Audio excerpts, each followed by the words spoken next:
Welcome to Midwest Paranormal Presents Paranormal Soup. Hope you're having a great 4th of July weekend, better than me. If you saw my post, I've been dealing with an abscessed, painful tooth, but I am feeling better, thank God, because we have such a great guest tonight. Our guest is David Ditchfield. He's the author of Shine On. This is the remarkable story of how I fell under not me, David here, how I fell under a speeding train, journeyed to the afterlife, and the astonishing proof I brought back with me.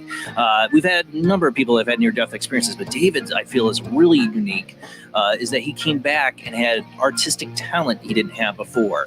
Musically, paintings, we're going to show some of those paintings tonight. And his book just came out, I think, last week, so it's hot off the press. I haven't read it yet. I do want to read this book. It sounds so interesting, but I'm going to get a little spoiler tonight. So will you, as David joins us after our first commercial break, after the World Wide Web of Weird. And we do have some weird to get to tonight. I barely remember making the World Wide Web of Weird. I've been so out of it, man. Tooth pain, literally, I mean, it is the worst torture in the world. I can see, how, torture would work. I would be willing to do anything to make it stop. That's how bad it was. And I was at points today I didn't know if I'd be able to come on the show. But thank you to my wonderful wife, who's been helping me. She got me, the worst part of torture is not having coffee. I haven't had coffee in 2 days. My wife got me iced coffee tonight for the show. I'm going to need the caffeine. I've not slept well. And to my mom, thank you, Mom, who gave me some good advice about using cold compress and salt water. I think that helped too. So my mom, my wife, they you can thank them for me being here tonight, I think. I don't know if I was going to make it. But we got a lot to get to, so let's go ahead and get rolling into the show.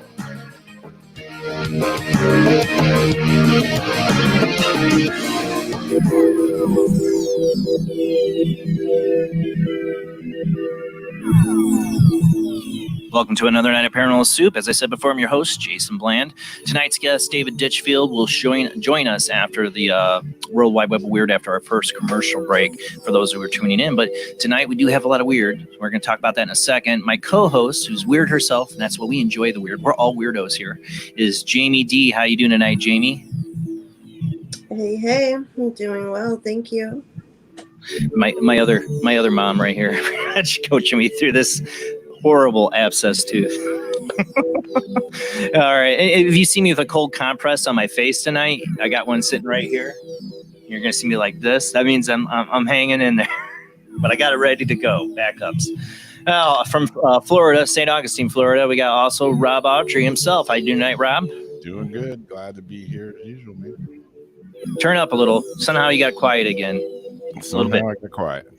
There you go. Now we can hear it. Yeah, we got some weird to get to. Like I said, I'm going to be just as surprised as you are about the World Wide Web of Weird, because I made this in a half-drug, painful state when I did this. So I barely remember what I put in here. But let's go ahead and roll into the World Wide Web of Weird.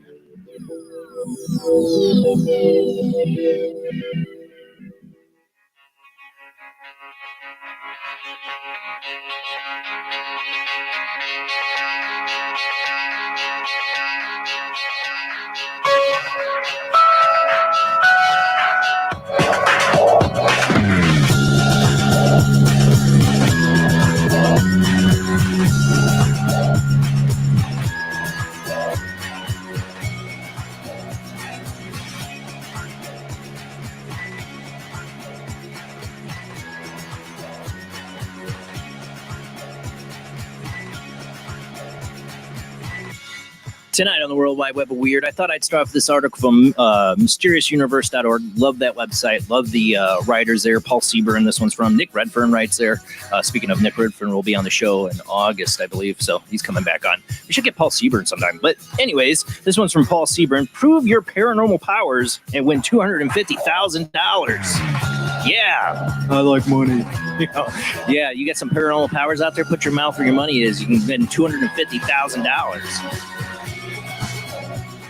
For those listening on the Paranormal Radio app, we are a webcast. You can watch us on YouTube and Facebook.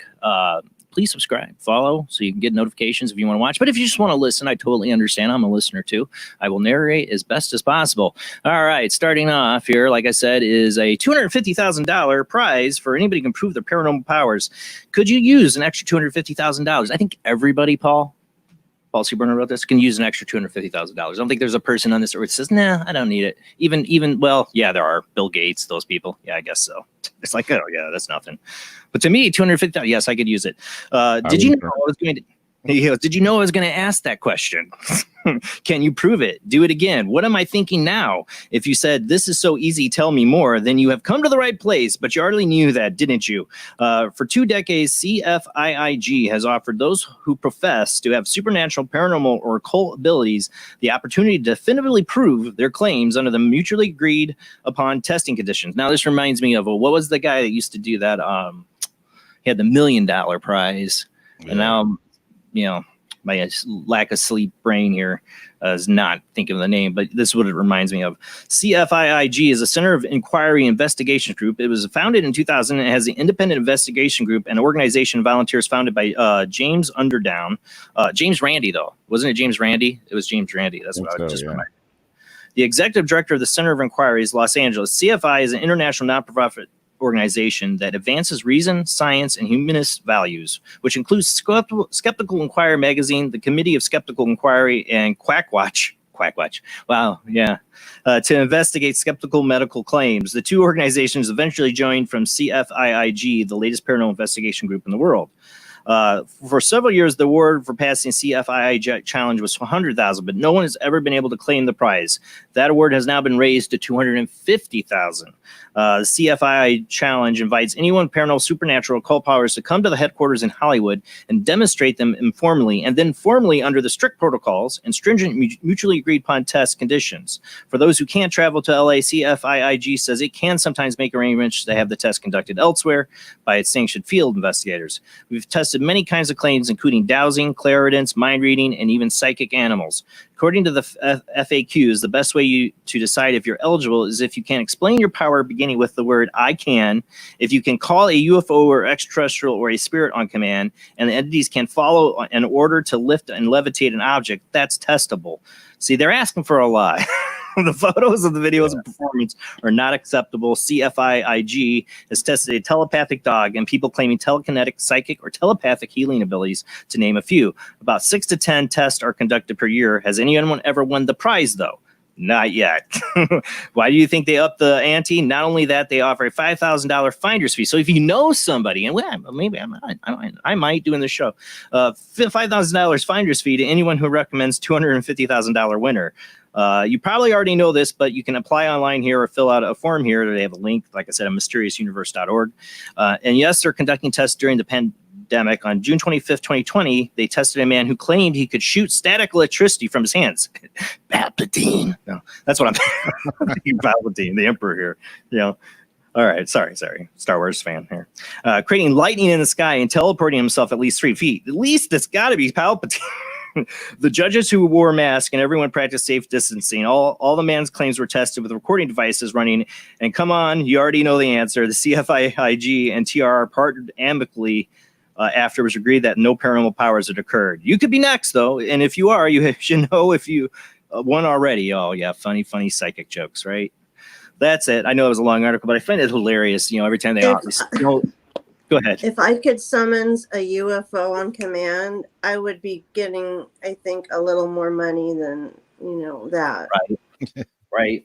But there's people that claim this stuff. I'm saying, there's a place for these skeptics. They should be there. They should be writing the stuff they do and testing people. I just want to see one day where somebody puts the skeptics makes their jaw drop, and they have to sum up the money. It never I'd happened. love James a compilation of like real life, you know, of them actually had doing guests on this. here. If somebody can do this on command like this, then let's But remember, see it. I think we've had more than one guest on here, and I won't say who made comments about that, but it did the whole test with James Randi, or tried to, and it was like a scam by James Randi and all that. I'm like, okay, I don't know. Like, it was set up to fail. I hopefully this one isn't. All right. So next on, we're running out of time already. From Singular 14, Manuel Neverett of UFO Clearinghouse said he recently spoke to a pilot who claimed to have seen what he called the O'Hare Mothman. Now, I'm big. Whenever I see these stories, I don't know how true they are. They say they interview people. I'm always interested, especially in the Mothman, especially Chicagoland area. I'm not far from there. Chicago is kind of my second hometown there, because I went to college there. I love Chicago.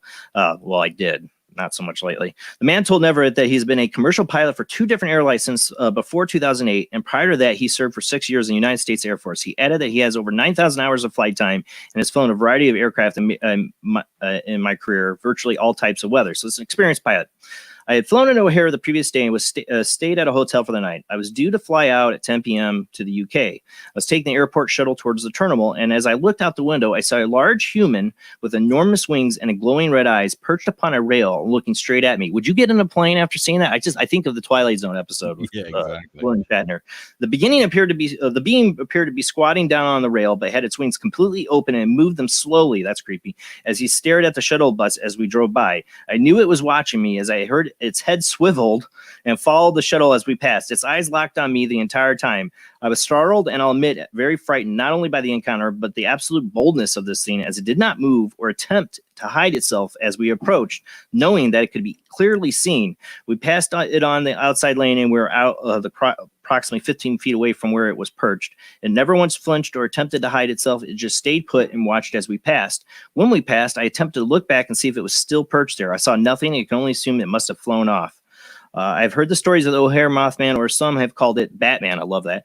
But simply dismissed them as nothing more than a fantasy, an urban legend that was associated with an already spooky airport. And O'Hare is a spooky airport. I mean, who hasn't heard of weird UFO sightings over O'Hare and stories of ghosts and whatnot? What happened to me that evening changed my entire view of those stories. So when I saw the post asking for pilots to step forward and share their stories, I took advantage of the opportunity. This report was submitted May 31st of 2020. You know, we've had some people say this is a lot of nothing. There's a lot of people making up stuff online. I don't know. I think Singer 14 is a good site. I don't know. It sounds like an interesting story. You know, a pilot couldn't tell the public that. He can't come out by name. He wouldn't have a job. But there's a man. I won't know. Right. That's what I think of. Like, I would not get on the plane, pilot or not. I would not get on the plane. I'd be like, I have to take a sick day. Yeah. I would not get on the plane. We got to move on, though. We're running out of time. All right.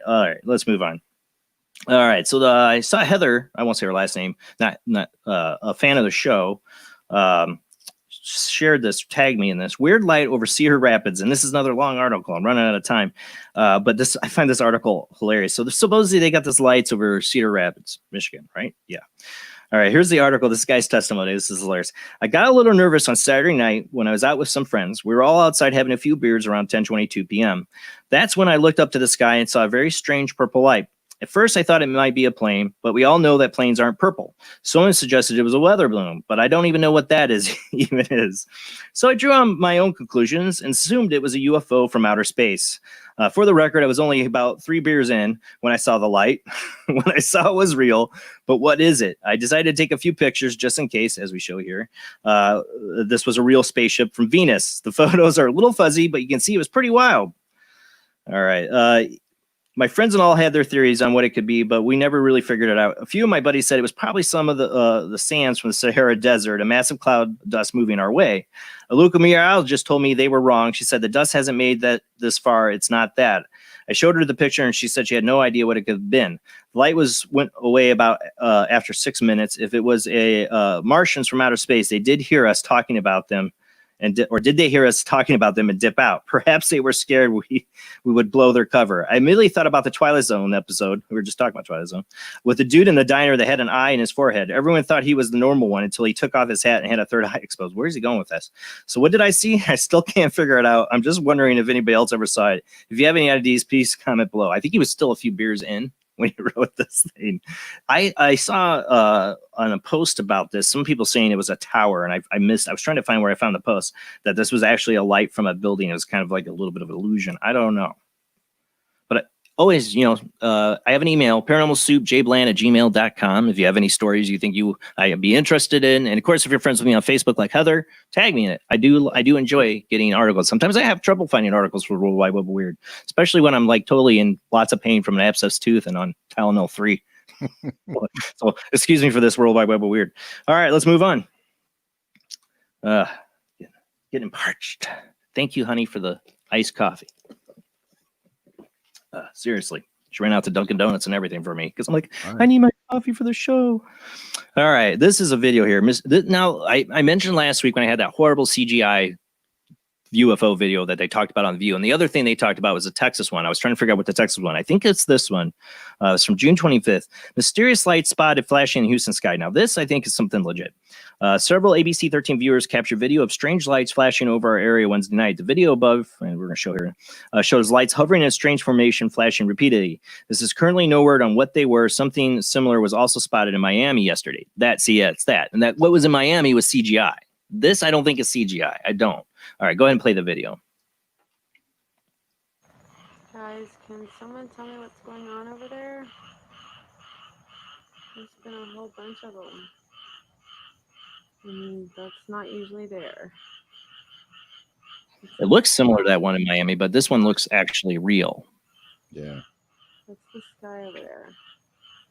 Look at this. What is this?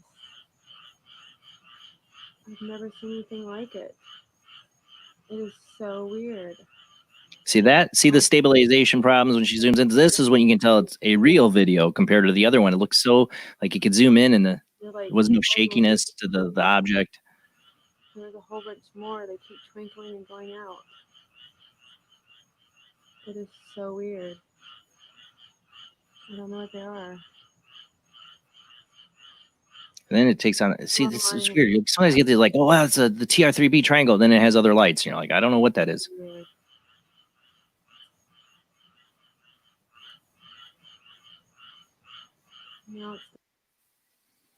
Yeah, it is strange. Yeah, and I guess there's other videos of it. I'd love to see the other angles, but I didn't have time because I was, abscessed tooth. And that's not usually there. It's in the sky. Yeah, I don't know. Not, It could be Chinese lanterns. It could be all that. I don't know. It doesn't look like it to me, though. Yeah, I mean, from the distance, what is you it? can tell, the distance away when she zooms out. Even if it was Yeah. like Chinese lanterns, I don't think they would look It's that so big. weird. You know what I mean? They can't. I don't know. They could be. I've seen some. I don't know. It seems odd. The formation does. See, if it's Chinese lanterns, you think the formation would. I don't know. And then they come on and off. That's the other thing. They come on and they come off. Yeah. Even flares shouldn't do that. Come on and then come off. I don't know. Yeah. All right, let's move on before we run out of time. Unless All they right. had the lanterns strung together. Yeah. Or drones. It's always, that's their new thing we have to deal with is the drones. All right, unexplained mysteries. Mysterious mystery as massive star simply disappears. Situated 75 million light years away from the Kinman dwarf galaxy, this star is what is known as a luminous blue variable and is incredible 2.5 million times brighter than the sun. It had been a subject of study for over a decade until 2019 when PhD student Andrew Allen of Trinity College Dublin and colleagues who had been planning to make new observations using the European Southern Observatory discovered to their surprise that the star had completely disappeared. Astronomers speculate the star may have collapsed into a black hole. However, this is generally unheard of as such events should have been accompanied by a supernova explosion. We were surprised to find out that the star had disappeared. It would be highly unusual for such a massive star to disappear without producing a bright supernova explosion. It's also possible the star is transformed into a less luminous star partially hidden by dust, which would also explain why it seems to have disappeared from view. Either way, it's a mystery that astronomers will be actively working on to solve. It's just kind of creepy to think that you know the star's out there and then it just disappears. There's so many they say there's an alien mega structure out there. We're like looking at these little specks trying to figure out what's out there. I don't know. Are there things out there that are eating stars? We were talking about last week about aliens could use black holes or sun to power their ships. Yeah. So maybe there's a big alien ship in front of it. I don't know. All right, let's move on. We're gonna run out of time. Also blows my mind when you see, some alien craft and they're like, it's as big as the moon or as big as Earth or something. Well, the last week was the one that was bigger. It was 3 times bigger than Earth. Is the one they Yeah. were saying from the sun. Yeah. Which, like I said, if they're nomadic and they don't have a home planet anymore, and that's why they're all here, because they want this little green planet. Yeah. It's a special little place. They might have big world ships like that. Okay, let's move on. Plant brought back to life after 32,000 years. Discovery of ancient seeds. This is from Unexplained Mysteries. Preserved in the Siberian permafrost can be significant discovery in itself, but it was impossible to reach. Wow, I'm really butchering this. It was a significant discovery in itself, but what if it were possible to revive such seeds and enable them to grow into plants? Incredibly, scientists have been able to do just that with seeds from 120 foot beneath the surface that date back to a whopping 32,000 years, to a time when the mammoths roamed the earth. And they're talking about bringing the mammoths back. Remember Jurassic Park? I mean, my kids are huge Jurassic Park fans. They had to have the plants for the dinosaurs to eat. They would probably have to start looking in this for their clone mammoths. They needed something to eat, right? So how were these seeds able to remain viable for so long? All things stand, nobody knows. However, scientists are now working to get to the bottom of the mystery by mapping the plants' genomes. According to the biotechnologist Professor Margaret Lemar from the University of Natural Resources and Life Sciences in Vienna, the melting Siberian permafrost could have also hold additional clues. Given the environmental changes that we are likely to see over the coming years, finding a way to enable plants to survive in extreme conditions could be incredibly useful. Yeah, probably. I don't know. I think as the Feed Me Seymour, what are we bringing back plant wise? We should be a little scared of that too. Yeah. With that comes insects, crazy bugs. Right. What are we doing here? Playing God. That's like usual. Yep.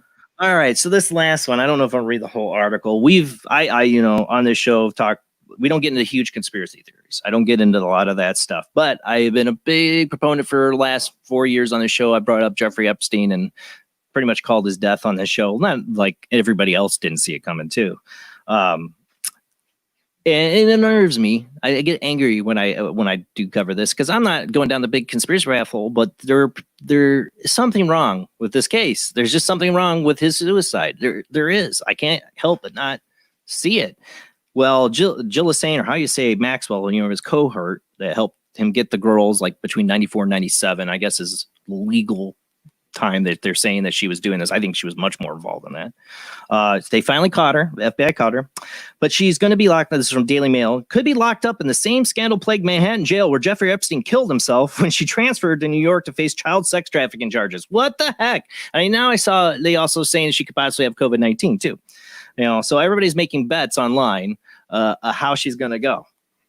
This is where we've come to. This is what we come to. Nobody trusts the government, the media. Nobody trusts anything for good reason. Yeah. Boy, we all forgot about Jeffrey Epstein. And a lot of other things happened. Think how much has happened since then. Think how much has happened in the news cycle since Jeffrey Epstein's suicide. It was happened in the last 2 weeks. Right.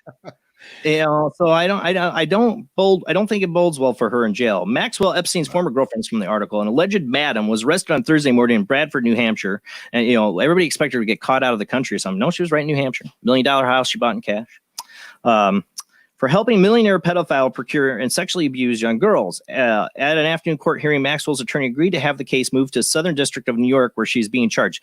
Would she want to die? She's being held without bail after prosecutors convinced the judge she is a flight risk due to her international work or friends and access to unlimited resources. Her dad was Mossad. So yeah, she could probably get away if she wanted to. That's what makes me think there's some kind of deal being cut here. Maxwell's expected to be transferred to New York City on Friday or Monday, where she could be housed at 1 or 2 federal lockups. Just why are you putting her back in the same jail cell? You think, if it happens again, are we going to let it go again? I mean, we can hashtag, Epstein didn't kill himself or Maxwell didn't kill herself all we want, but everybody still forgot about it. Nothing happened. Yeah.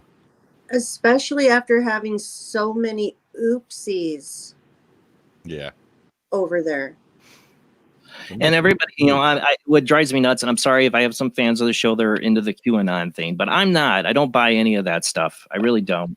But I do think there are things like this that go on. I do believe there is sex trafficking big time, and there are very powerful people involved. They're very powerful people on both sides of political aisles that are involved. And I want to know who they are.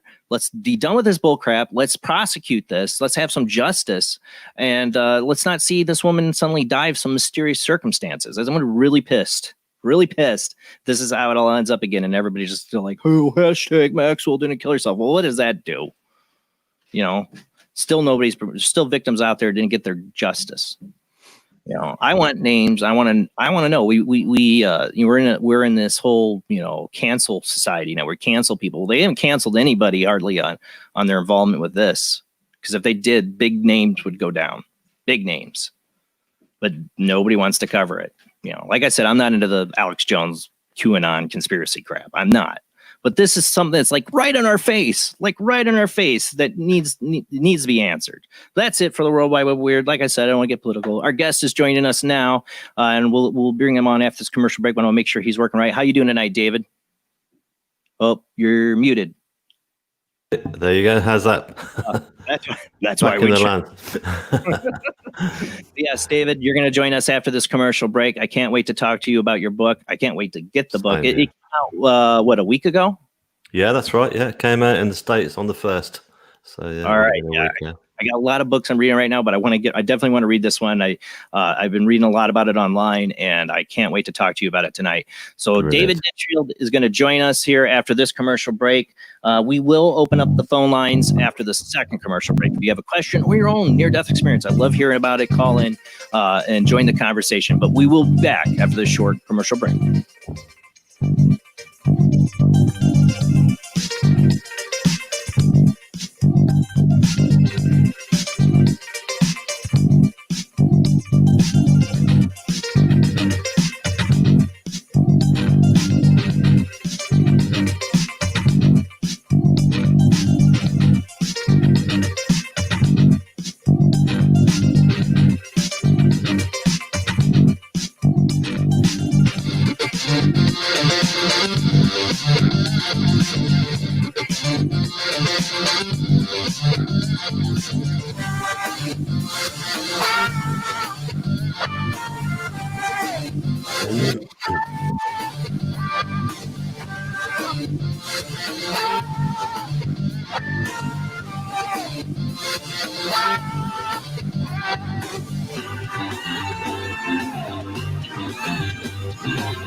Join us every Wednesday night at midnight Eastern Standard Time for Weird Wednesday, the live stream, with your hosts Jamie, the Living Dead Girl, and Rob, the Phantom, where we'll talk about all things paranormal, including zodiac, astrology, tarot card and oracle card readings, live ghost boxing and spirit communication, where we'll do voices from beyond the cold case files.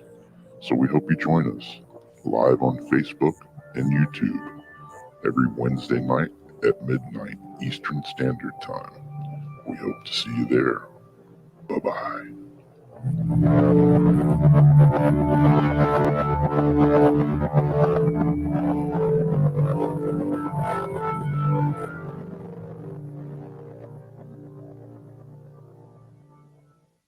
Bring life to the dead. Bring life to the dead. Bring life to the dead. Bring life to the dead. Bring life to the dead. Enter the occult world of necromancy. You were brought here for one purpose: necromancy. A ceremony dating back to the pre-Christian era. It's the art of reviving the dead. It requires involvement with evil spirits by the person performing the act. The devil god brings life to the dead. No, please. No, please. And death to the living. Necromancy, starring Orson Welles and Pamela Franklin. From Cinerama releasing. In color, rated PG, parental guidance suggested.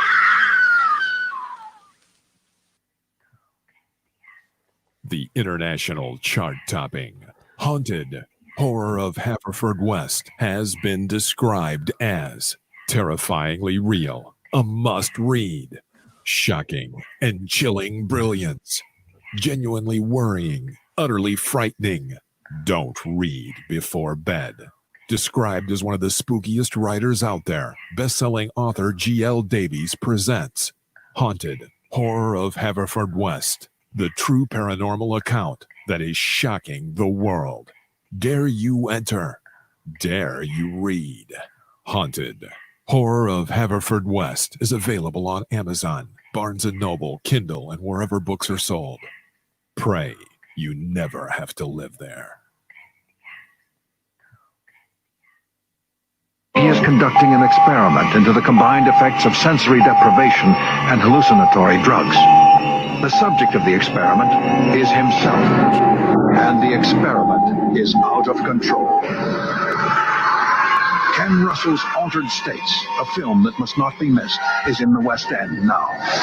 Altered States, Certificate X.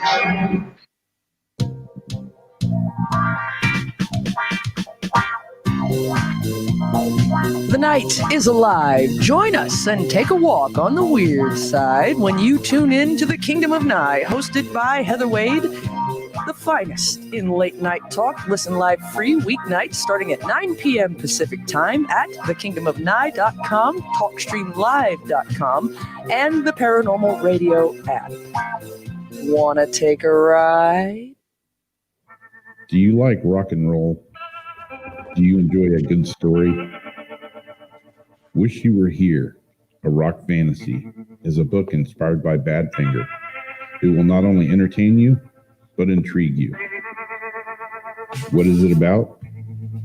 Well, Thomas is searching for his bandmate and friend in heaven, and in spirit has helped pen this story. He meets an old friend and famous new ones on his afterlife voyage.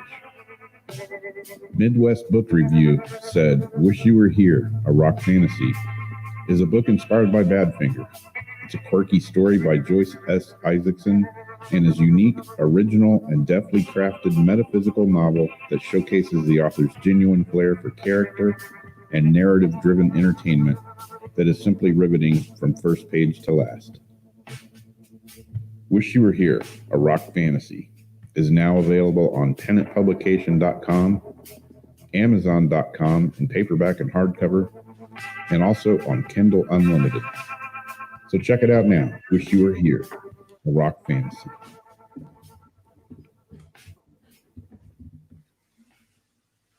Switch to DCS ranging. 240, nominal to profile. We're in the pipe. 5 by 5.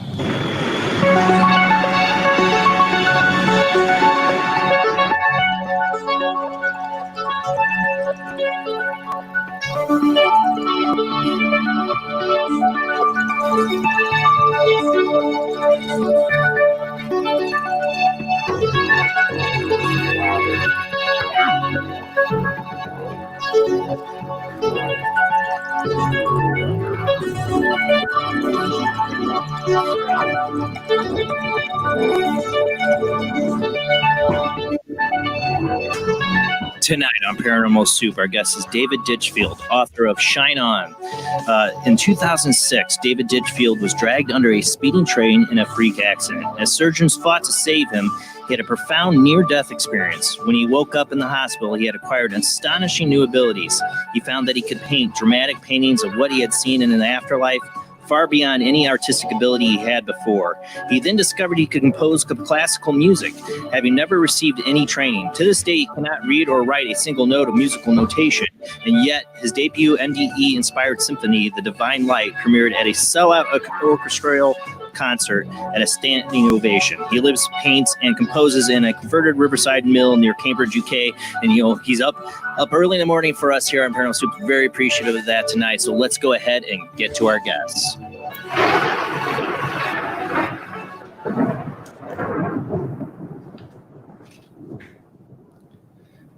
Thank you for joining with us tonight, David. It's an honor to have you on the show. Oh, it's a pleasure to be here. Thanks.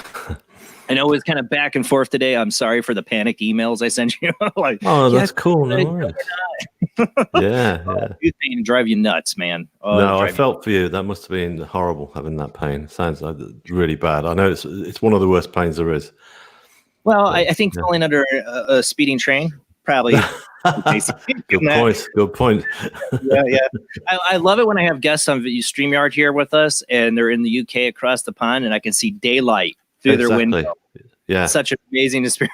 I know. When we checked in about an hour ago, it wasn't like that, was it? It was dark, so No. it rises really quick. It's quite beautiful, isn't it? Yeah. So now, we're going to get into this story tonight. I really kind of want you to, if you would like to, start from like in the beginning, who you were before this happened. Sure. So we can get an idea how this changed everything in your life.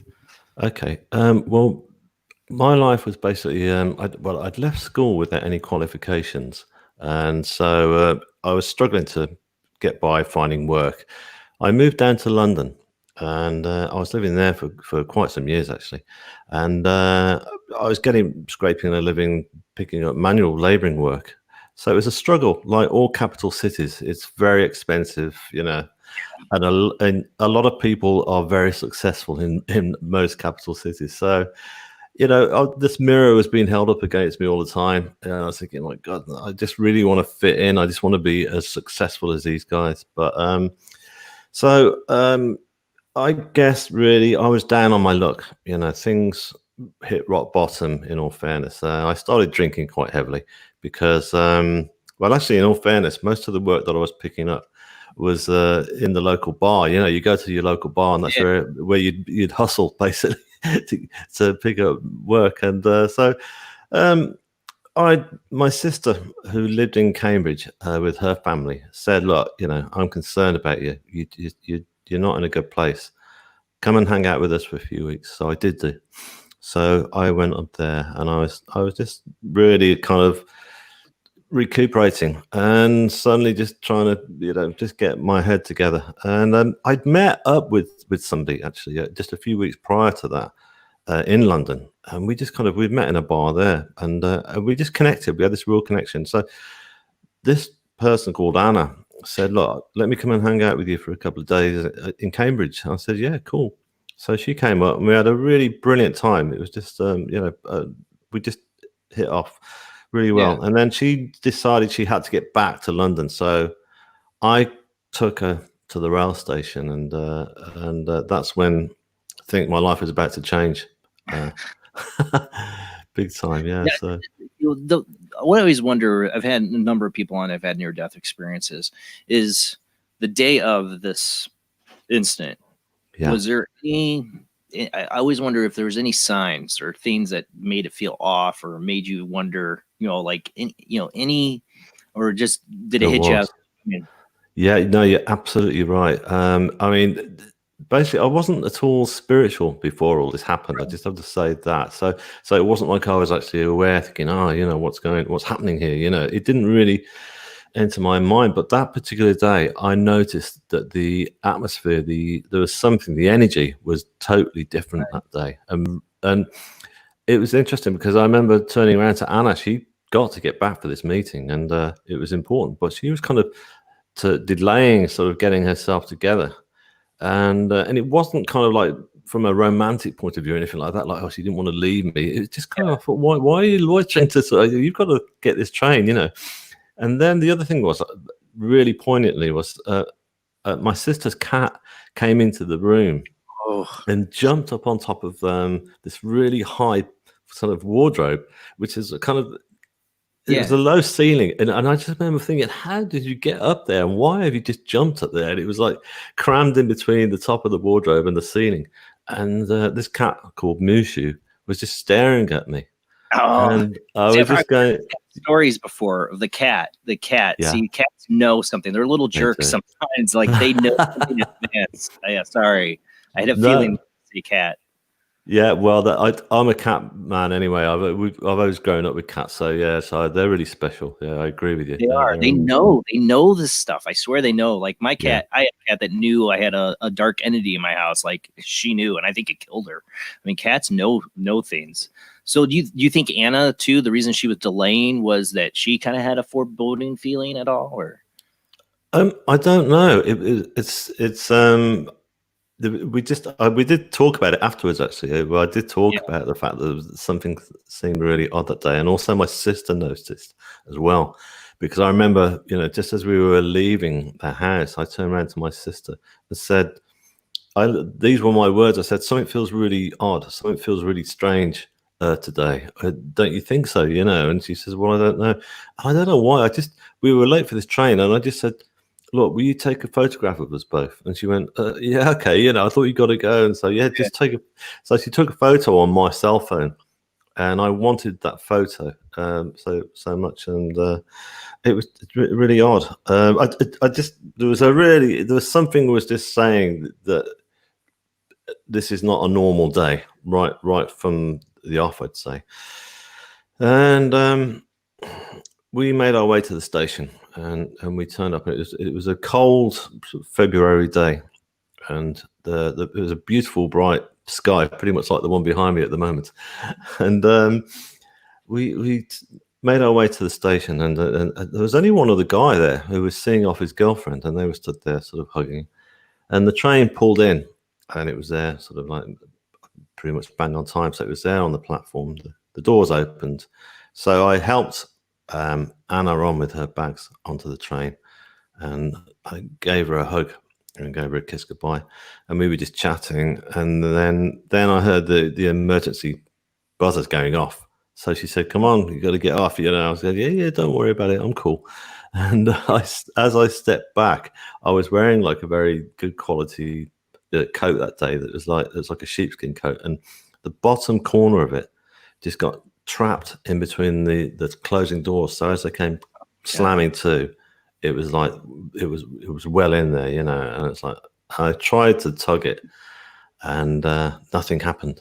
And so I turned around and I looked for a guard, and there wasn't a guard around on the platform at all. So I just yelled at the top of my voice for help, and seeing this, right? Is she there, or like she saw that you got stuck? Or? Yeah, she's watching through the glass of the doors, So we're looking at each other, thinking this isn't good.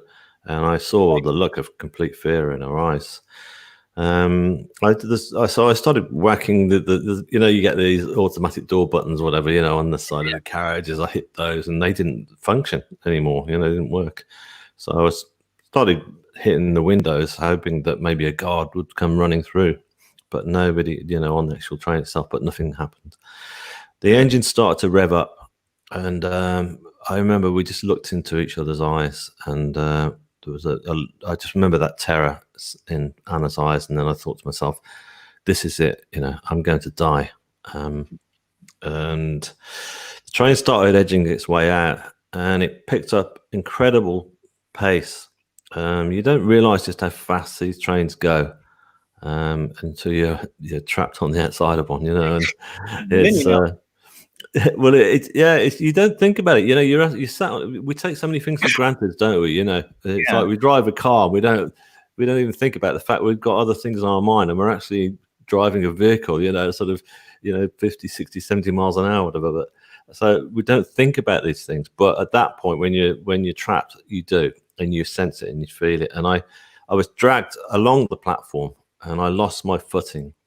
And the interesting thing is that time slows down in well, it did in my head anyway. It wasn't slow motion, but I literally got time to think things through.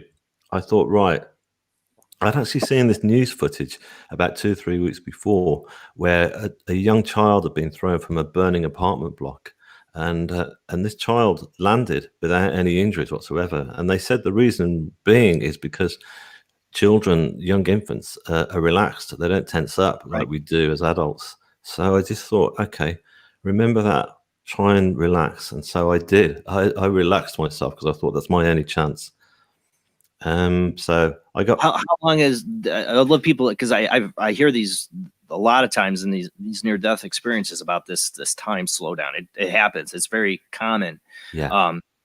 For that sequence between when you're thinking all that, what was the actual, you guesstimate time, like real time? the real time was 13 and a half seconds. The rail That's like boom, gone. I know, But that's boom, gone, yeah. it's crazy. It's going through your mind. You're able to comprehend all these things in such a. I know, it's amazing, isn't it? Yeah, yeah. So it's. I mean, I think it's a survival mode thing. Right. I mean, I saw a documentary recently where there was a scientist based in the US actually, and he does a lot of stuff on the brain, and he said that this happens to people when they're facing adversity, like me, that the mind literally kind of almost slows down to comprehend things, and it's a survival mode, and so that's what was going on there. So I was dragged along, and then I got pulled eventually between the gap of the platform edge and the train itself, and then I went down, and then I just even that was like slow motion, because I remember looking up and seeing for all this. I remained conscious throughout the whole thing. Yeah, I never lost conscious, and so as I remember going down, and I just heard this terrific rip, and then I just remember seeing it looked like the side of the carriage doors seemed to disappear into the sky, and it felt like it was a tremendous drop, and then I was suddenly just thrown around, and I was just like, it was a very violent, dramatic sort of being thrown into a machine basically of darkness, and I was just completely tossed all over the place as this train sped ahead, and it threw me relentlessly, and then I just ended up lying in between the tracks as the train continued on, and it was just continuing. Literally, not over me physically. Otherwise, there's no way I would be here now. But I mean, I was at this point. I was in. I mean, I don't know. I definitely kind of got caught up in the wheels at some point, because it was just. That's what I was wondering. Yeah, my left arm got severed. So that was. Yeah, so I was, and there I was lying down in the middle of the track, as I say, and I still then got this survival mode thing going on, and I just remembered thinking to myself again. I thought, right, think of the Bond movies, 007. Think of Indiana Jones and all the adventure movies you've ever seen, where they're always in that situation. They know that they're going to get hit by a bit of the undercarriage if they're not careful, so they just keep their head down into the gravel, which is what I did. And then eventually this train just moved on, and the noise and the darkness suddenly dispersed, and there I was lying there on the track in complete agony. Do you wish you would have gone unconscious? I mean, God, that's traumatic. I mean, even talking about it, does that bring back any kind of think about those imagery? Yeah, I mean, to be honest with you, I had to.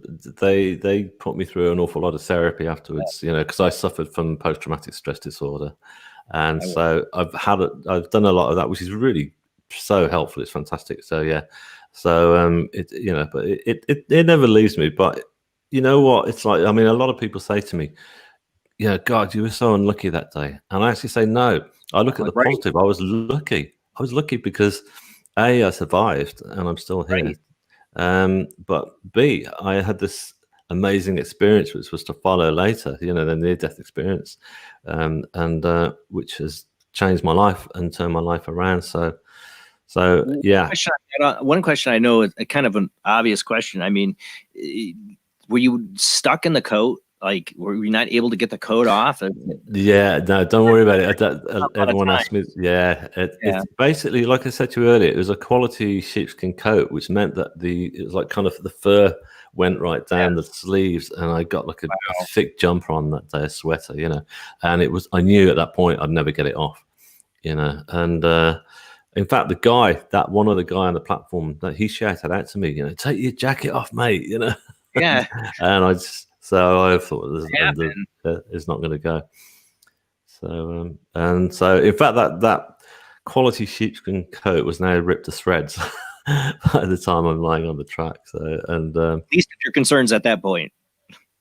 Yeah, I know. But the weird thing is you do. I remember when the emergency guys arrived. They said I'm lying there, and they started cutting through my clothes, and they said, we're going to have to cut through your trousers now, sir. And I said, no, my legs are fine, because I'd been lucky. I picked up a pair of Armani jeans from a second-hand clothes shop, which is a real find. I think you never get those, second-hand. They're like priorities, Yeah, sir. exactly. It's like, no, don't cut through those. But I think that's also like a shock thing, isn't it? Yeah. It's just, it's just You're one of those- laying before the help arrives. I mean, yeah. do you think like I'm dead or I'm dying? I'm going to die laying here. I mean, what are the thoughts right after the train's gone? You're laying there in the gravel. What's happening? Are you able to move? Yeah, I mean, barely. I mean, I checked. Right. The odd thing is, again, I thought, right, I better call my sister and get her to phone the emergency services. While you're So laying there? Yeah, I'm laying there. So I tried to pull my cell phone out of my pocket, which I did. And of course, it was smashed. It wasn't working, It would be a miracle. I know, but and then I checked for my injuries, and well, the first thing is, actually, I looked up at the sky, and I just looked at this beautiful blue sky, and there was a sense of like being in touch with nature, and I just thought, wow, look at that amazing sky. So there was a sense of like euphoria that I was alive, So it was just, but yeah, but so the next thing is I thought I'd better check my injuries. And as I say, I looked and my coat was all shredded. And then I noticed that my arm was like completely ripped right open. And and funnily enough, I didn't go into panic at all. I remember even at that point, I thought, wow, I could see the inside of my arms. And I thought, that's incredible. That's the inside of me. That's my whole arm ripped open. But I was fascinated by being able to see all the nerve endings and how my arm worked, which I've never forgotten. In fact, I did a painting about that as well, which I did. So, and anyway, so that was that. And then next thing, the emergency guys arrived really quick because there was a hospital literally around the corner from the station. So they were there. And because there was a lady working up in the signal box, and she watched the whole thing unfold, on CCTV. And she said she felt helpless because she couldn't alert the driver. They just didn't have that kind of setup, And she watched it, and she was going, no, And so she called, the guys out straight away, the 999 number and stuff, and they were there. So they got me in.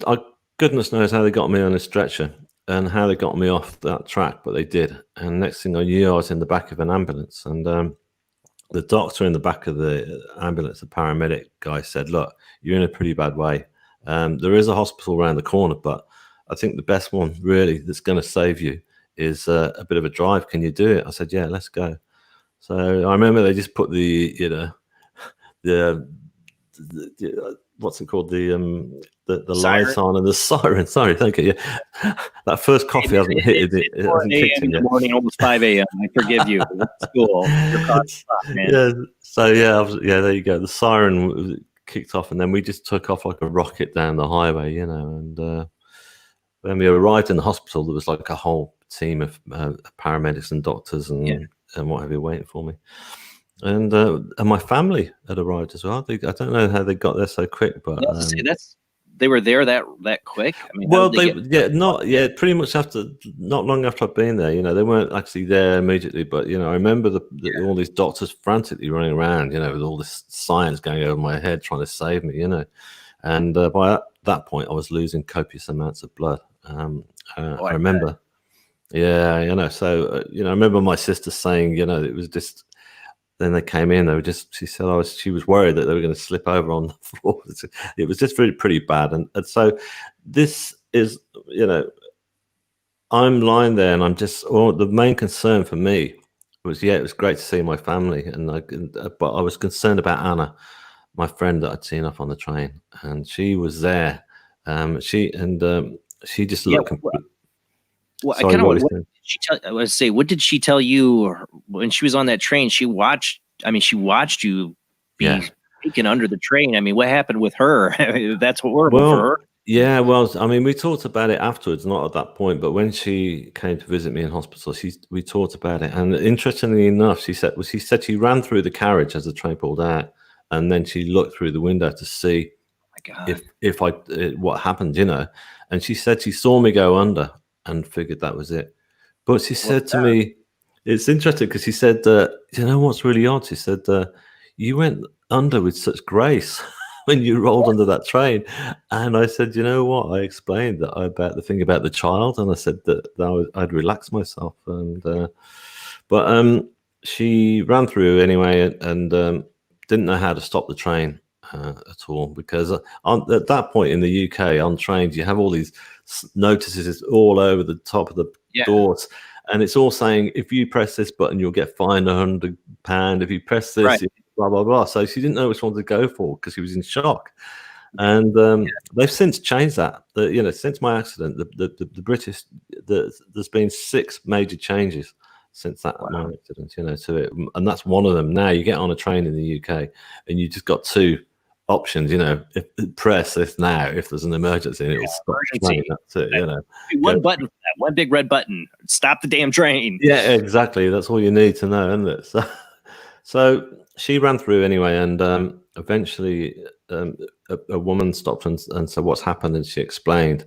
And so this other woman said, come on, we'll find a guard. And they found, a ticket inspector, and he managed to stop the train, but it was quite some time on.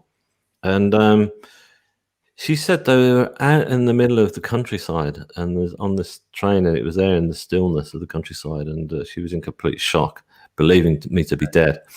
And she turned around to this really packed commuter carriage and said, look, my friend's just gone under a train. Can we say a prayer for him?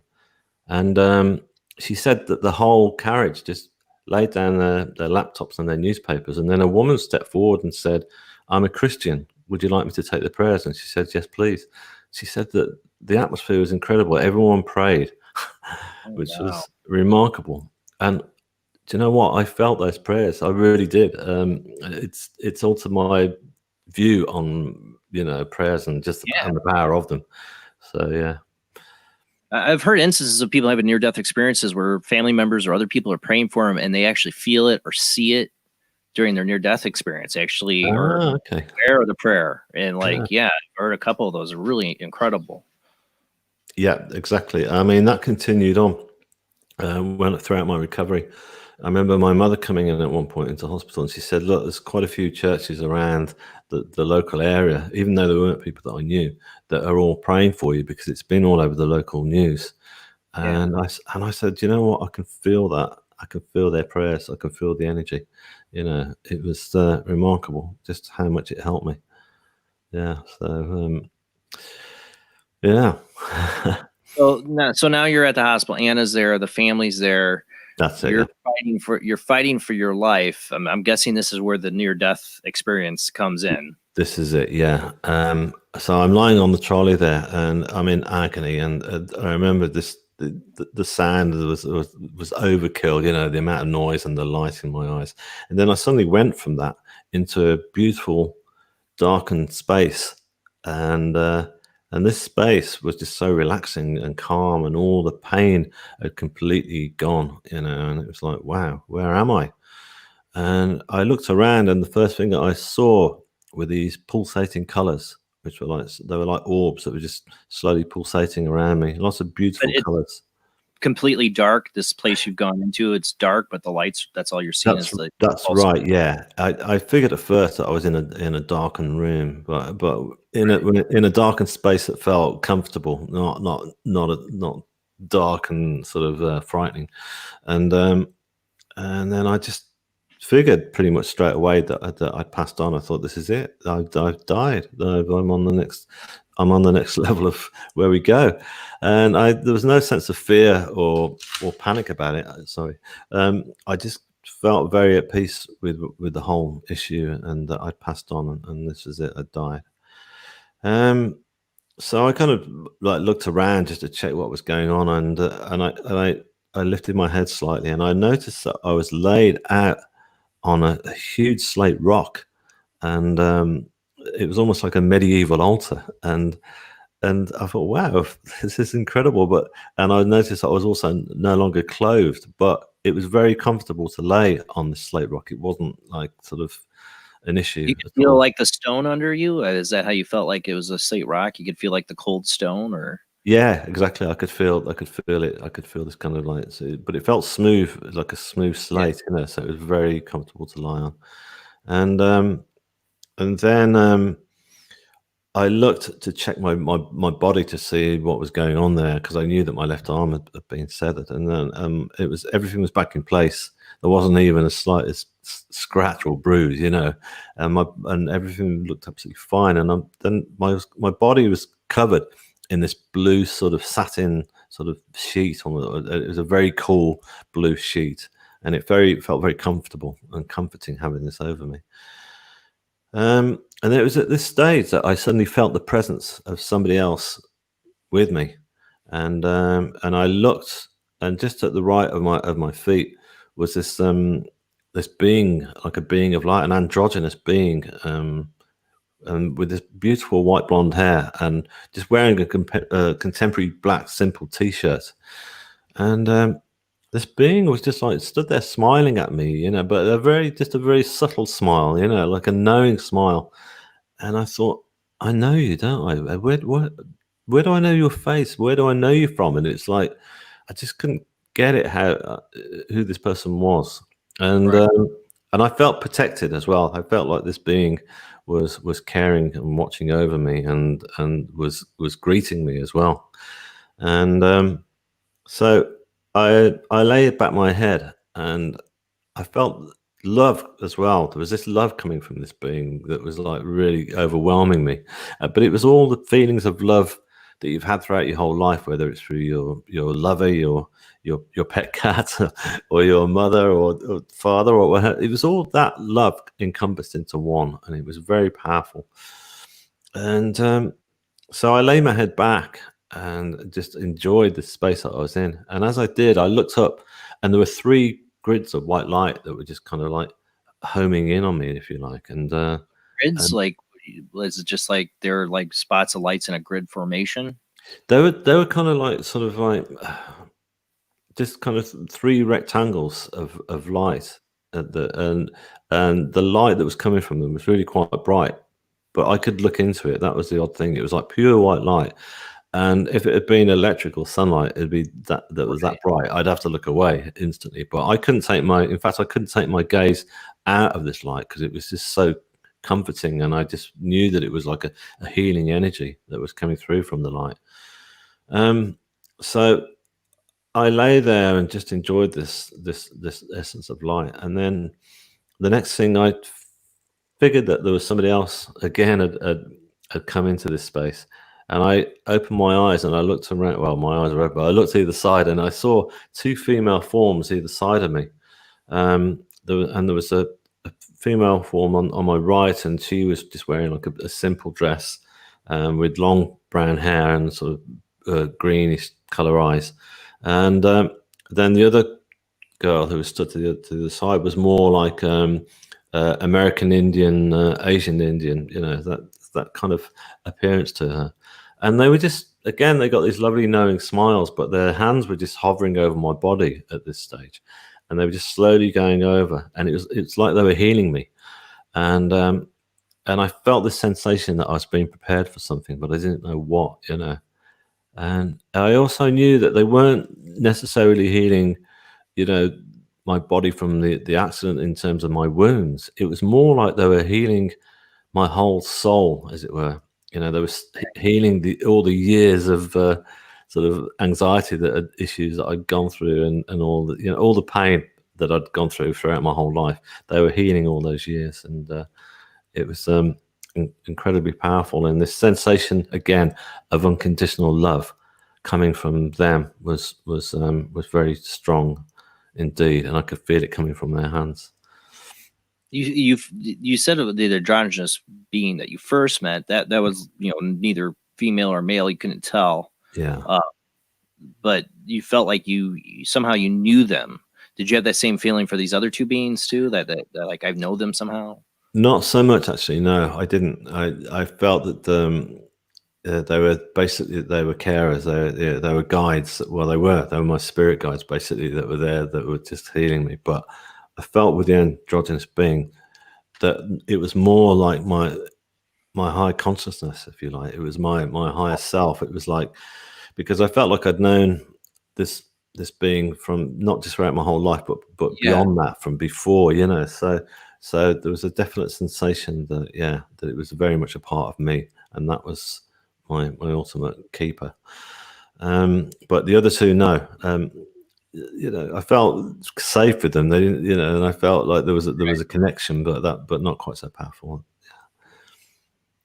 So they were doing this. They're putting their hands over you. Did they speak, or was it all like kind of telepathic communication? Yeah, it was all telepathic communication. Yeah, there was no spoken word. I know I've since, you know, looked into NDEs, and I know that some people do have. They say they have words spoken, but in my case, a lot of it was it was all telepathy, and I could sense throughout the whole thing that I was getting answers. I was being educated throughout the whole thing, and I was getting all these answers.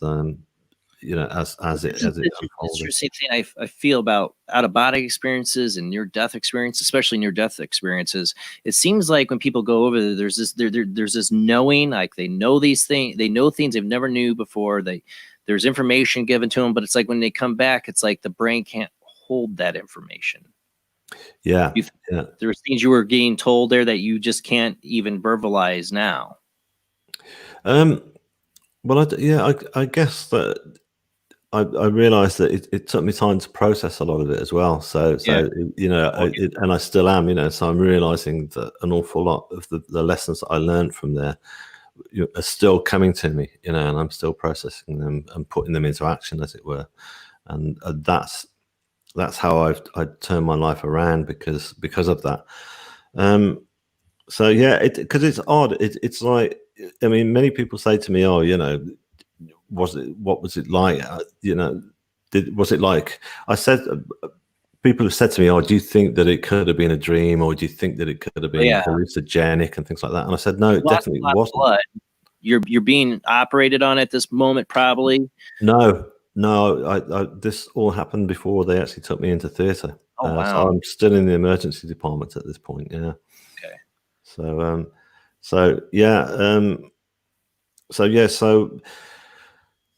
the next thing while I'm lying there is while I'm being healed by these beings, was I actually thought about my family, because I knew that they were surrounding me in the emergency department. You know, my mother was in tears. You know, she was like completely distraught. You know, and I was apologizing to her. That was mad. I was turning around saying, "Mom, it's always me bringing all the dramas into this family. I'm always messing up." You know, and she was going, "No, stop." You know, of course it wasn't my fault at all, but you know, so you can get a picture of just what my life was like before, that I really was, you know, felt like the bad sheep, and I was always the trouble bringer, and I carried a lot of guilt. So, but interestingly enough, all that feeling of guilt and all that baggage that I carried around with me in my previous life had gone while I was on the other side. While I was in this realm, I didn't feel any sense of guilt whatsoever.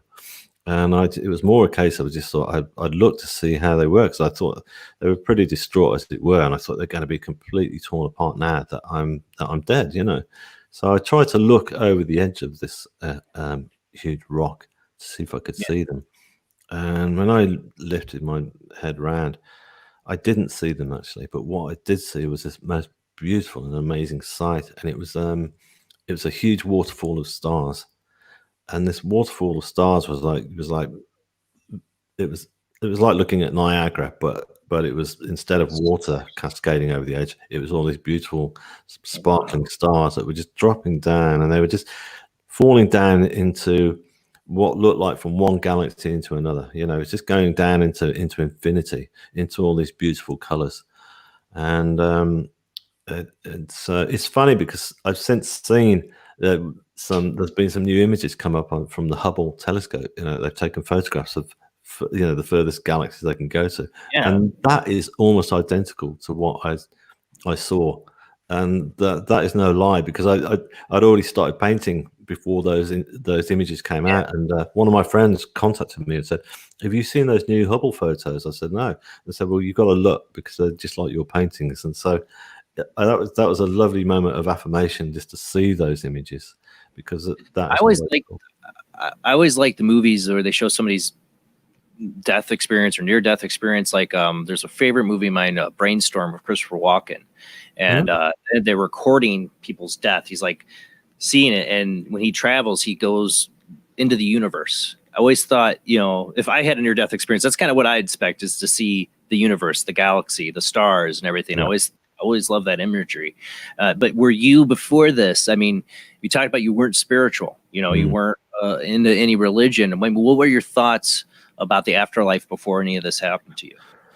Do you know what? I didn't really think about it. It didn't really come into my head at all. I was, like I say, I was living in London, which is a fast city, and I was just trying to live by the day, really. And every problem or issue that happened in my life, I went for the quick fix. Was just trying to say, okay, like I say, go and have a drink, go and have a beer, and that would be my way of dealing with issues. And so it never came into. It was kind of, I guess, not so much hedonistic, but it was just kind of quite a fast-paced life. So that and my circle of friends, we would never discuss issues like death or the afterlife or anything like that at all. So it didn't really come into my sphere. But so the reason I ask is because the skeptic would be like, well, these are just images of your brain or your expectations and the brain shutting down, or this is the chemical reaction. But this is stuff that doesn't seem like it was a part of your consciousness then, or do you to make up? Well, you know what? The thing is, it's as real as I'm sat here talking to you now. It's a different place. It's a different sphere. So everything is different than here on Earth. But it's like with dream form. Dreams are more chaotic and they're more surreal, and they're kind of like and not only that, when we have dreams, even if we've had a really powerful dream, that dream, when we tell it, it changes as time goes on. And not only that, we forget it after a bit. Something like this, a near-death experience, with all people who have them, they change your life so much. But not only that, you never forget a single detail, and I've never forgot any of it because it was so powerful and it was so lucid. And it's like, I would call it actually ultra real, because it's just so strong and it's definitely not something. But another thing is as well, I was keen to sort of, when I wrote the book, I contacted a friend of mine who trains in nursing, and I said, look, I want to get the medical records from my accident. Can you look through and look at the drugs that I was given, and at the times I was giving them, and whether they would have been hallucinogenic? She said, yeah, sure. So she went through the whole lot. I paid to get all this stuff from the hospital, and it was all in there, everything timed from when they got me off the track to when I went into theatre for the operation. And she said, no, that they would have given you stuff that would have been hallucinogenic, but that wouldn't have been until afterwards, when you were actually going into theatre, for the anaesthetic and stuff. So there was nothing that would have been mind altering, if you like. Right. So it's of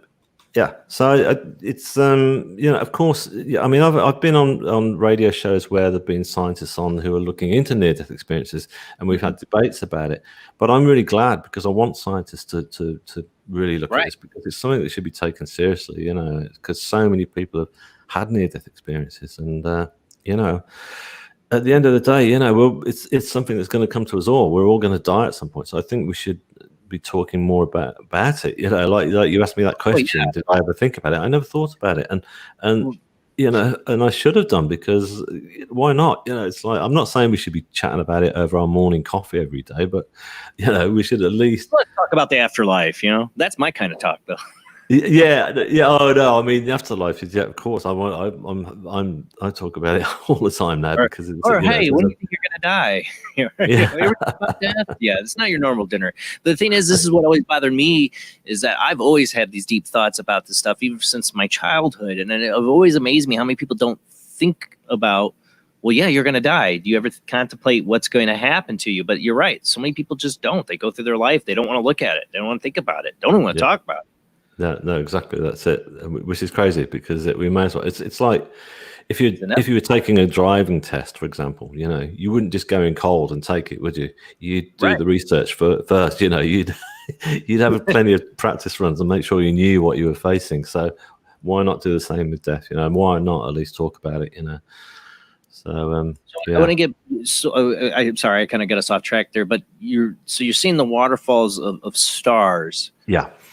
So what happens after that point? Well, I mean, I was so in awe of that, I couldn't take my head away from that one. But that's when I obviously realised, that's funny enough, you just said about that Christopher Walken movie, that I wasn't in a small darkened room at all, that I was actually in the universe itself.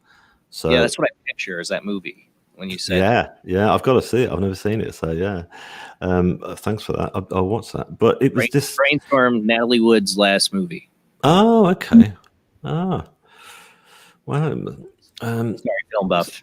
No. Me too. I love the movie, but I've heard the title, but I love Christopher Walken as well. So yeah, so that sounds great.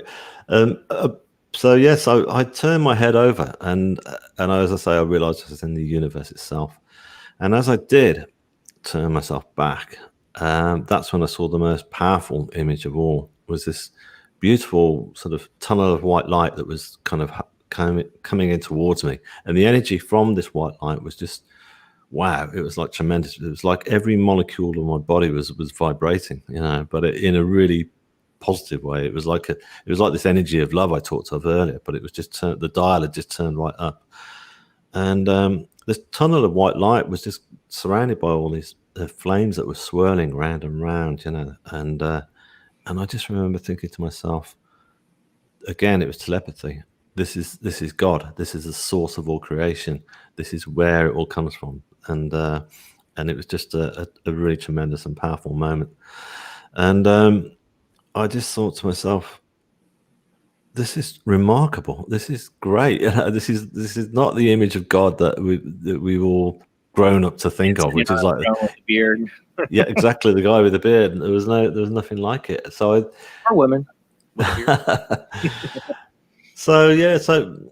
It was pretty much at that point. I remember lying my head back, and I was almost like laughing with the joy of all this experience. And then I was suddenly back in my body. I came crashing down to earth, and I was suddenly back into the hospital. Back in the whole pain was just like came rushing straight through my every part of my body, and the chaos of the hospital sounds and the fluorescent light strip. It was just too much to deal with, But Rob just had a picture up there. I was going to ask you. I think he's on your website here. Is this painting here that you've done? That's right. What you saw. So that is the tunnel of white light that I talked about, and so you can see there, all the dramatic flames that were just surrounding it, and it was just there in the middle of this dark universe. And again, all those beautiful flames were overwhelming me, but not making me feel. It wasn't frightening at all. It wasn't foreboding. It was just Reminds me of the depictions of what the center of the Milky Way galaxy would look like. Like they said black hole there, but it's like this immense light. Do you know what? That's another thing that happened. There was, I don't know if you saw it. This was only about in the last year or so.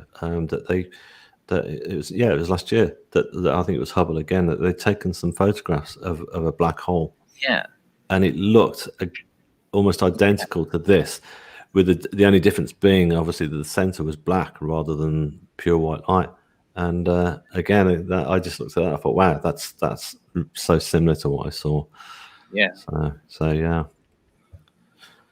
So I mean, these paintings all came about because I just needed to try and I just wanted the world to see exactly what I'd seen. I figured at that point I was the only person who'd had a near-death experience because I knew nothing about them. I'd never even heard of the phrase. So I thought I've got to show the world. What I always find amazing about a lot of the near-death experiences, and yours seems to be included in this, is this just the awareness or knowing that you have when you're there. The like one that you're all right with it. You're all right. You're cool with being dead, which totally. I think most people would panic, but it seems in the majority of the near-death experiences I've seen or we've had on the show is this acceptance and no, I'm good with this. I'm good with being over here. Like, this is great. I'm home. Even I've heard people say, or I'm going home, like this feeling that they just know. Exactly. That's it. That's one phrase that I use actually, that it feels like coming home. That's exactly what I say. Yeah, I've heard that from other people. Yeah, it does. You really do.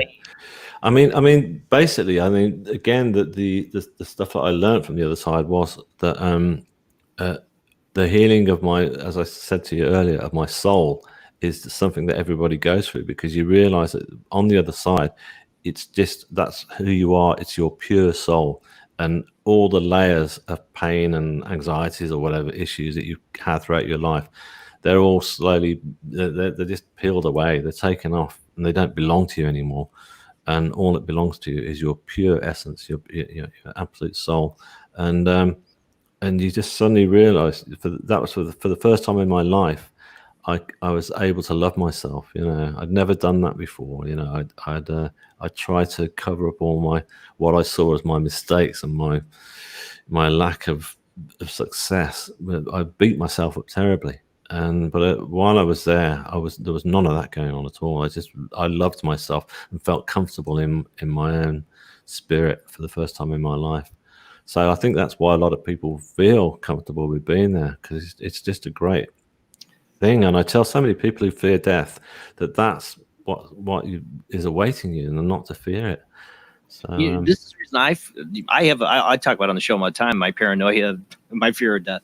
I believe in the afterlife. I fully do. But my fear of death is separation. Separation not from my kids what? again. Oh, I see. Yeah, kids, yeah. Not seeing my wife. What were those thoughts in your head then? I mean, like if you were given it sounds like you were forced back into your body, no choice given. You're put back in your body. But if somebody in that moment, entity came up and you say, David, are you going to come with us? Come to the light, Carol Ann, or are you going to stay here? You go back to Earth. What would you think your choice would have been? I think I would have stayed.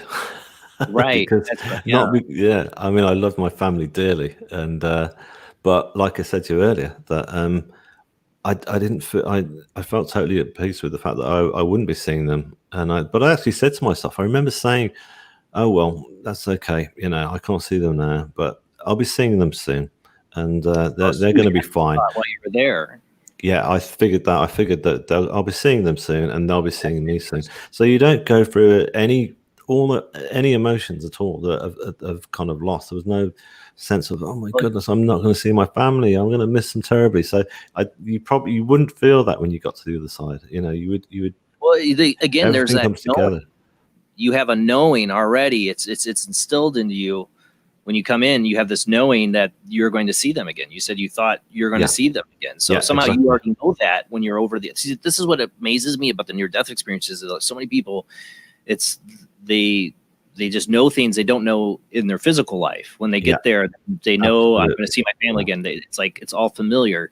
I guess where I'm getting this is a little prejudice in me. I'm not religious. I don't subscribe to any religion, but I'm a big believer in reincarnation because of some vivid dreams that I had that were so real, so intense that I believe they were past lives. Do you think that can play a role in any of this experience of knowing that you've done this before?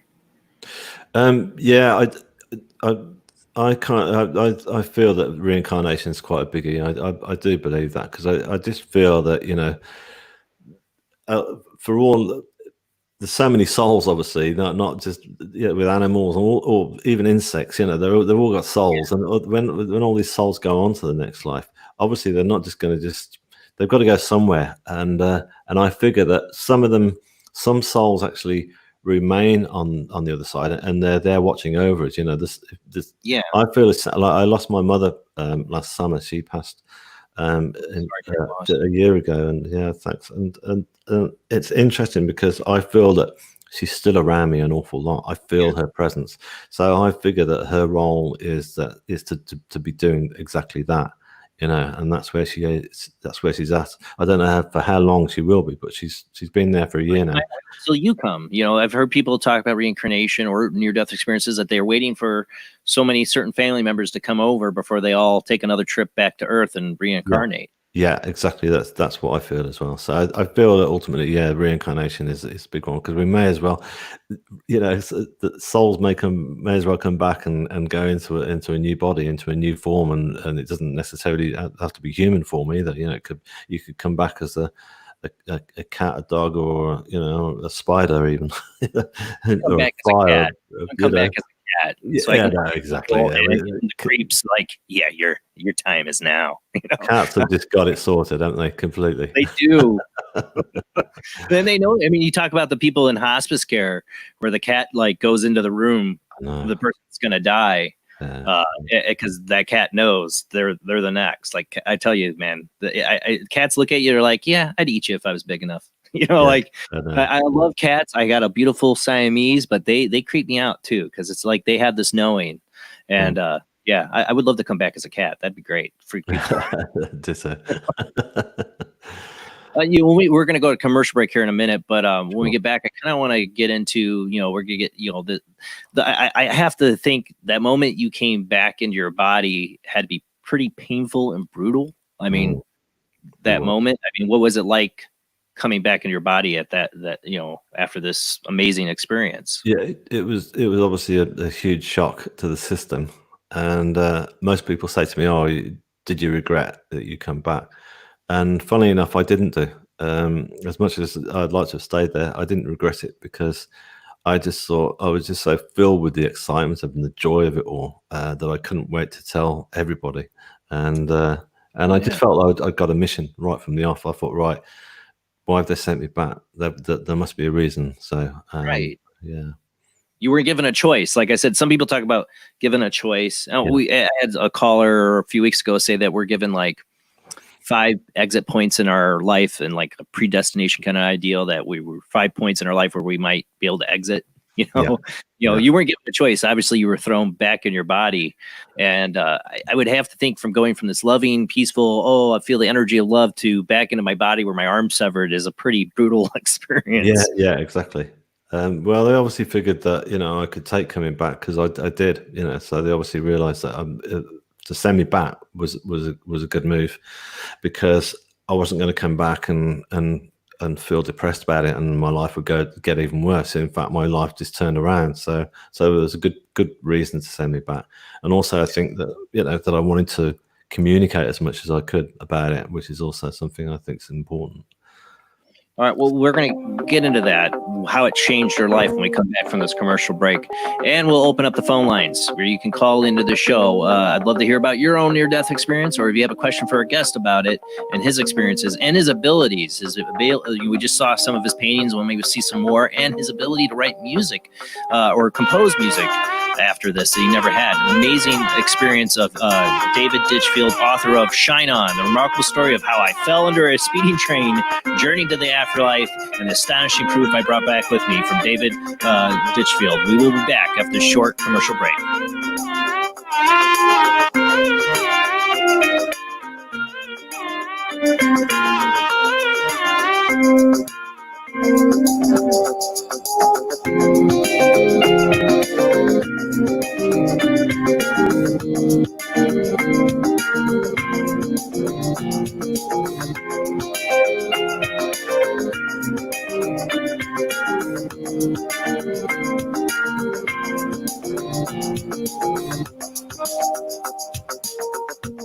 When Alex Gardner is asleep, he has an extraordinary gift. The government wants it, the scientists want it, but to keep it may cost him his life.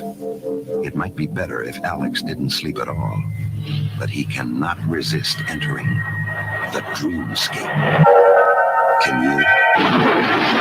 See Dreamscape in the West End and all over London now. Certificate 15. It takes an extraordinary adventurer to enter the dreamscape.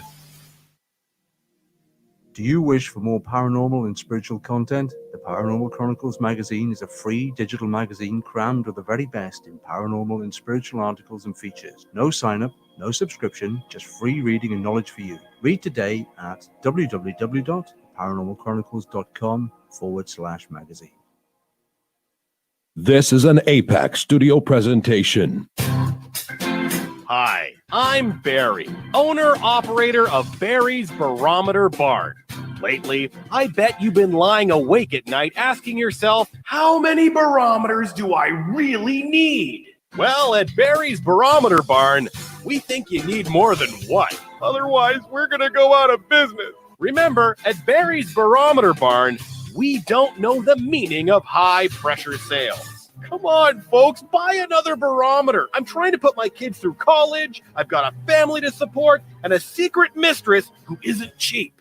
Visit Barry's Barometer Barn, 000 Storm Drive. Come on, folks, buy a barometer. I'm Barry's older brother, Larry, and every time one of you people walk past the store without coming in, Barry beats me.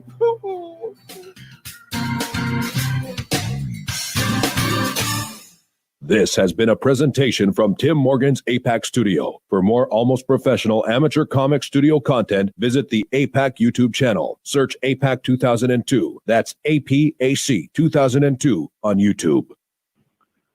Paranation Magazine is a new paranormal magazine based out of Denver, Colorado. Our goal isn't just to give you the best paranormal content out there, but to promote paranormal unity. We're doing this by giving everyone an opportunity to tell their stories and to share their experiences. For more information, follow us on Facebook at Paranation Magazine and soon, paranationmag.com. For every earthling who's ever dreamed of adventures beyond the stars comes the astonishing story of one who made it, Alex Rogan. You have been recruited by the Star League to defend the frontier against Sur and the Kodan Armada. Of all the life forms in all the galaxies, one has been chosen to be the last starfighter. The Last Starfighter, with the film of the #1 hit Do They Know It's Christmas, the official Band-Aid story. In the West End and across London now, rated PG.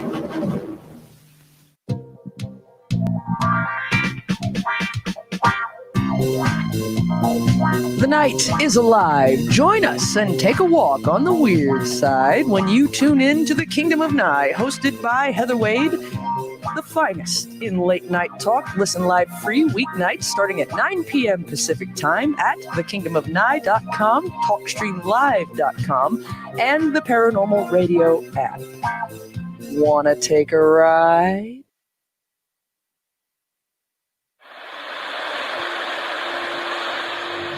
Join us every Wednesday night at midnight Eastern Standard Time for Weird Wednesday, the live stream, with your hosts Jamie, the Living Dead Girl, and Rob, the Phantom, where we'll talk about all things paranormal, including zodiac, astrology, tarot card and oracle card readings, live ghost boxing and spirit communication, where we'll do Voices from Beyond, the Cold Case Files.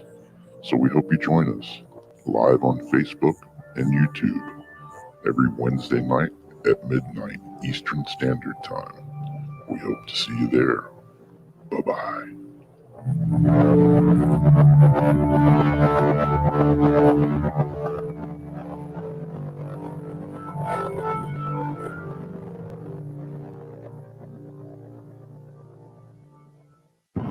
Are you intrigued by Paranormal Talk Radio? You'll love the new Paranormal Radio app from Talkstream Live. You'll find a great selection of talk shows covering UFOs, ghosts, strange phenomena, and much more. Download the Paranormal Radio app now and start listening to the very best in paranormal talk entertainment, including the network you're listening to right now, the Paranormal Radio app, free in Google Play and the iOS App Store. I've seen things you people wouldn't believe. Attack ships on fire off the shoulder of Orion. I watched sea beams glitter in the dark near the 10-house gate.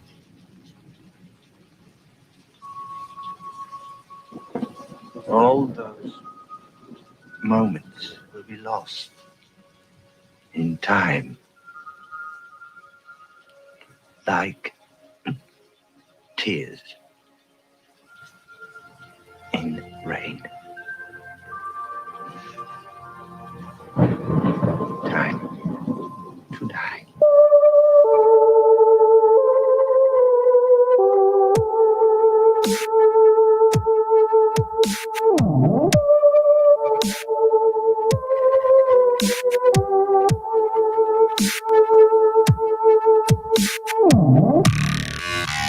You are listening to Paranormal Soup, bringing you the weird every Sunday night. Call into the show and join the discussion. The call-in lines are 219-230-4444 or 260-225-9419, or by Skype caller ID OO J Bland OO or J Bland Paranormal Soup. And now to your host, Jason Bland. Tonight, our guest is David Ditchfield. We're talking about his experience, his book, Shine On, his remarkable story how he was drugged under a train and he journeyed to the afterlife, saw incredible things, but came back with an artistic and musical talent he did not have before. I already see people comment in the chat room. They want to see more of the paintings. We'll definitely have to pull up some more of that stuff from the website. Look at their incredible pieces of art. I mean, even if you didn't have the story, what happened, it's just incredible work for this man to get this talent from his experience is incredible in its own. I would love to hear about your experiences. If you've had a near-death experience, call into the show. I'd love to hear it. Just hear the phone lines, but call in. If I hang up on you, it's because I got somebody else on the line. Just try again. If you do get on, you'll hear us talking. Just wait till we call you and we'll bring you on. But let's go ahead and get back to our guest.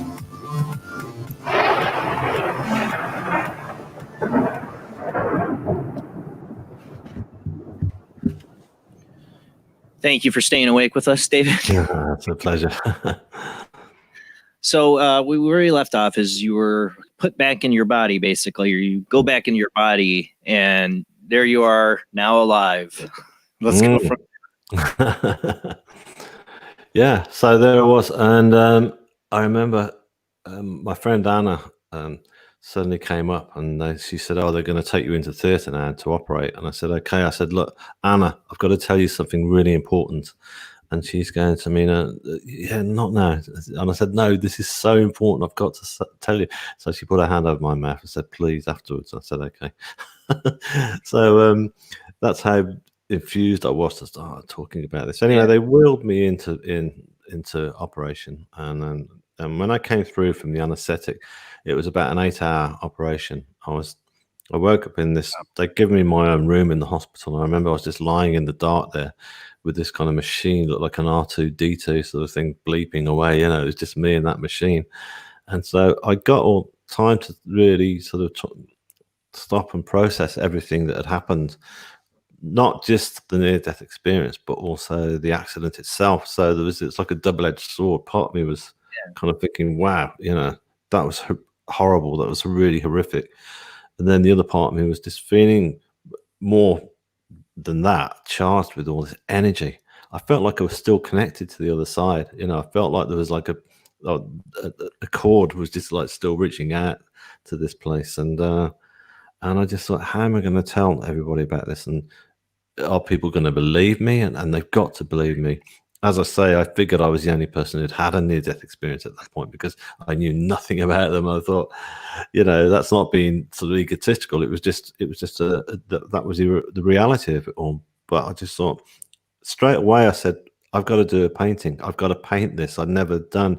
That's the very first painting there that I did, and it's interesting because that was exactly what was in my mind, how I was going to paint it. I thought I'd never done any paintings whatsoever. I'd been a manual laborer, but I just thought it's got to be like a huge Renaissance style painting, like a Michelangelo. It's got to tell the story in the biggest possible way. So you see it just like you described it, the blue sheet and the women over you. I mean, right. Like like when we're seeing the faces of the two women here in this painting, I mean, this is drawing from your memory of this event. That's what I find so incredible, because we hear it be like, oh, they have either alien abductions or near-death experiences. Like, oh, if I was an artist, I wish I could draw this out, but you can, and that's so incredible. Yeah, so that's it. So, well, it was just I was just so determined to, and I thought people have got to see this, and the painting's got to be the best way to show it. And so yeah, that's it. And you can see there the 3 grids of light that I talked about. So everything's included in there, and there's 2 angels that are floating above, up by the beings of light. Now I didn't actually see those, but I wanted to paint those in because I was just trying to get across the energy that I was feeling, that I felt like there was this remarkable power that was coming through, and it was all sort of. Well, obviously you have this energy going through you right after you come out. You're trying to tell Anna, I have something I got to tell you about this. Exactly. You think your brain would be like, "No, I'll tell her later, man. I am beat. I just ran over by a train." Not when you've been through something like that, honestly. When you've been to that place that I've just been to, and you're charged with all this beautiful light and energy. It's just like, wow, I mean, it was interesting because that stayed with me throughout. When I was, friends would come and visit me in hospital. They'd travel up from London, and they would come in. I'd be in this room and I got tubes coming at me. I could hardly move. And they're just going, wow, look at you. And I was going, what? I said, you just look, people would say things like, you look so animated. You've just been under a train and I was expecting the worst. And you look really bloody awful, but you were just glowing. You've just got this energy coming from you. And people were noticing it, And I just knew it. I just knew that energy was within me. It was almost like I'd been plugged into the mains, and I just got all this kind of energy and light coming into me for the first time in my life, and so yeah, it was very apparent. In fact, it took me a while to tell my parents about, because I started telling my family and my friends. I told Anna and my sister, I remember, quite early on about the near-death experience because I really wanted them to know first. Were you afraid that people are going to think, not believe you, or think you're, well, it's lack of blood, or Oh, absolutely. I mean, because it was so special to me, it was such a big thing. Yeah, that you don't want to hear that. Yeah, I didn't want anybody to sort of doubt it or kind of Right. feel that it hadn't happened. I don't know why. It's because it was just so personal to me, and I just Right. didn't know how people were going to take it. Obviously, I just kind of thought, of course, people aren't going to understand this. But interestingly enough, everybody was, and because when I told Anna about it, she said to me, she said, I know. She said, because she said, I looked at you and your eyes suddenly changed. Your eyes were just kind of, when we saw you, when we first came in, you looked terrified, and your eyes looked full of fear, and there was no life in them. And then suddenly your eyes were sparkling, your eyes were just awake and bright, and so she'd noticed that while I was still in the emergency department, after I'd had the NDE. But one of the biggest ones was telling my parents. It took me a couple of weeks to tell them. Well, about a week actually, because they're both Christian and they go to church, and so I figured it's probably just going to jar with all their teachings. Right. They're probably not going to take it at all. And interestingly enough, they sat there and they listened through the whole episode as I told them. And my mother just turned around very calmly. It was like a mother's instinct, I guess. And she said, "Yes, I know. We know." And I said, "How do you know?" And she said the same thing. She said, "Whenever we come in here, we always talk about it when we drive home, that we walk in and you've got all these tubes coming out of you, but you're glowing. It's like this light is coming from you, and that you're giving it to everyone around you. You're caring for the nurses even, and we just notice it, and we just think it's incredible." So they got it straight away. So that's that, and I've been very blessed because all my family and close friends have realized that. You know what it makes me think of, David? When you talk about people describing you as like glowing or seeing in your eyes or feeling it, is kind of like and I'm not trying to make it you sound like you're had a biblical experience or anything, but is Moses when he comes down from the mountain, everybody's like he's like glowing, like they could tell he'd been touched by God. And that's what it kind of makes me think of, is that you're carrying this energy from you. I mean, literally you at a point in this experience, you saw God, or what, at least what we can approximate as be God. Yeah. No, I didn't know that. That's great. Yeah, exactly. So that's what it is. The glowing energy is just because I'd seen God in that light form, but not only that, as I said earlier, my soul had been cleansed and my soul had been loved. True. And I brought this love back with me, and it continued to stay within me. And like all of us, it's like when if you bump into one of your friends and they've just met somebody, they've fallen in love, and they're loved up, as we call it here. You can just tell straight away, can't you? They've got that energy that has suddenly shifted. So I'd got that, but it was obviously very, very powerful because it was an incredible lesson and powerful energy that had come through from the other side. This unconditional love that was lighting me up. Yeah. So, I mean, obviously, I mean, for one, your arm, were they, you have your arm now? I mean, they were able to reattach that? Yeah, it was interesting because when they wheeled me into theatre, I just turned around to the consultant. There was a new surgeon who just started who was in charge of me, and he was great, you know. And I said to him, "Look, will you save my arm?" You know, I play guitar, which I did do. You know, I used to just play like punk sort of rock and roll bands, you know, and You stuff. weren't writing orchestras yet. No, nothing like that at all. I'd only just mastered about 3 chords on a guitar, you know, and that was it. Playing in pubs and stuff and bars, but you know, it was nothing like that whatsoever. But it was just important to me. It was one of those random things. I said, "Can you save my arm?" And he stuck. He did. He said, "I'm going to do it." And he told me afterwards, you know, that it was on the cards. It was written down that to amputate. Because that would have been the logical thing to do when I was in such a mess. But he decided to save it, and they did 3 8-hour operations to save it, and it's not in full working order, I have to say. But well, that's there it is. There it is. Full. I am a guitar player, and one of my biggest fears, like I didn't want to do wood shop because I didn't want to lose a finger, let alone an arm. You know, being a guitar player. So yeah, it is kind of horrifying for a guitar player because you're kind of screwed at that point. You know, you need the stereo of your arm. Well, you do, but although sadly in saying that, I can't play guitar anymore because even the amount of work they did on it, there was only so much they could do, and I couldn't get what they call pronation, which is like supination, I think it is. So I can't turn my arm all the way around to be able to do a guitar anymore. So anyway, it doesn't matter, you know, because as you know, it led me on to sort of do much bigger things, you know, musically. But once I realized I couldn't play guitar anymore, so so I still so that was it. So they managed to save my arm, which was again, it was remarkable. But that's why I'm quite happy to sort of, science is really important to me now as well, because without the scientists, I wouldn't be here talking to you now, because they managed to save my life. But also they managed to save my arm and the work they did was remarkable, you know.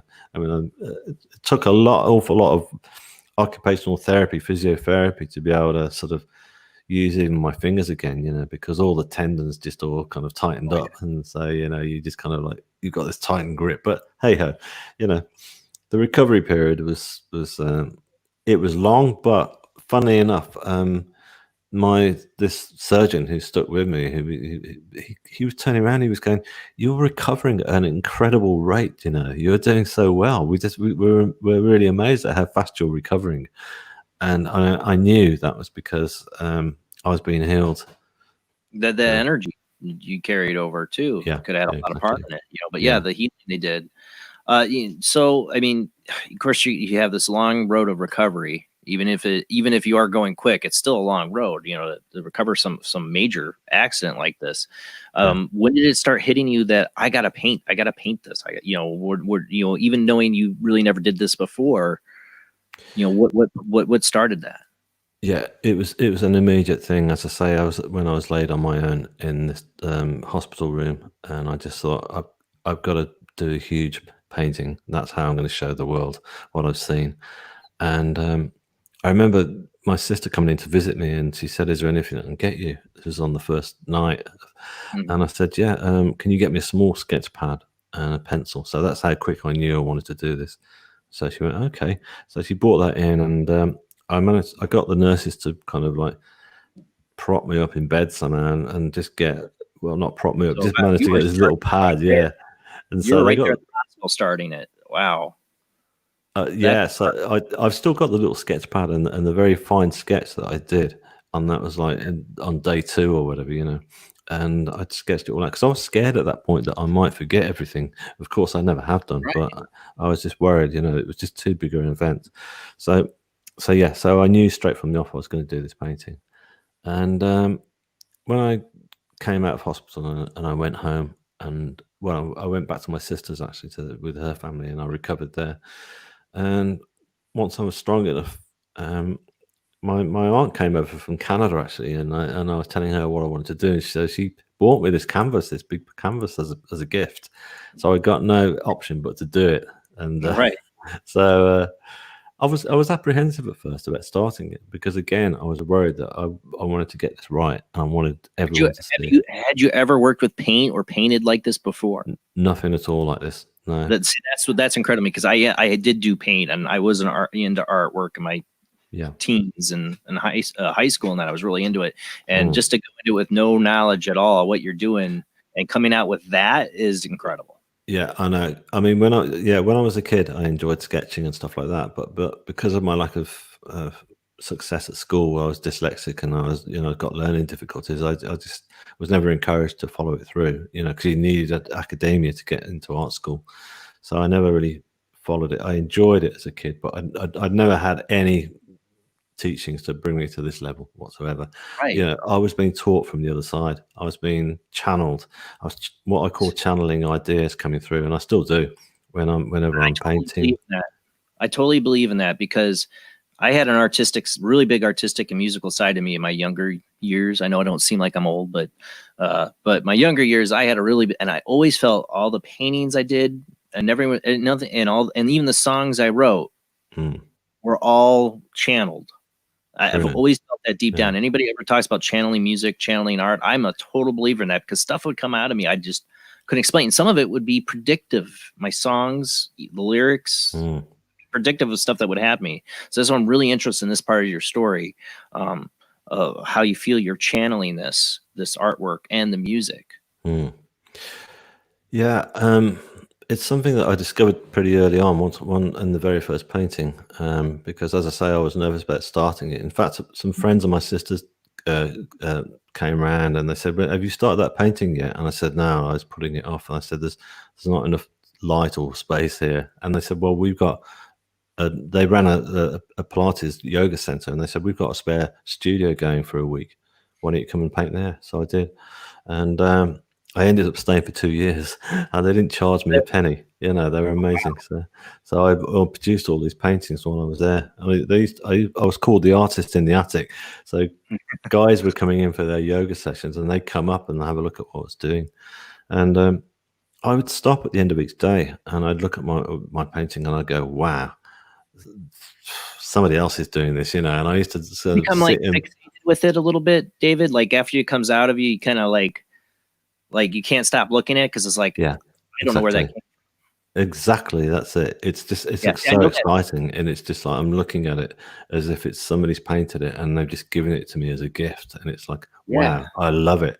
This is really odd because it's very odd for me. It was an odd concept for me to be able to turn around and really appreciate and love something that I'd just done, But that's because I knew that it wasn't all me. I knew that it was coming from somewhere else. I'd sit back in my chair and look up and go, "Thank you so much." I still do. I still look up and thank my guides, whoever's giving me all this help to produce all this work, So yeah. So there you go. That was me putting some ideas together. That was producing the cover for my book. So that painting, this painting here, it looks like it's opening up a portal to another world. Like you can see exactly. Yeah. Well, that's it. Well, that was my apartment in London. I had like a sort of a ground floor apartment there. So that's me walking down the street. So then it's trying to sort of take you into what was about to come, really, which where my life was about to go. There's me walking aimlessly through London, thinking, where's my life going to go now? I saw one painting, I think, where you had the black cat in it. That's it. That's the cat. No, that is the cat, and that's it. So there was one that I saw where, it was like the cat that knew too much before. There you go. You can see it there. Yeah. So it's I think. Mushu had to go in there. In fact, Mushu, it was my sister's cat, and we lost him last year as well. And he was like about 14 years old, I think. And we've always talked about it, that how much of a part of the story he is, so we know that he's a very special boy. And there was every now and again, he would sort of like still do this trick of jumping up on top of one of this craziest highest part of furniture, and my sister would go, "Oh no," they've started saying, "What's going to happen now?"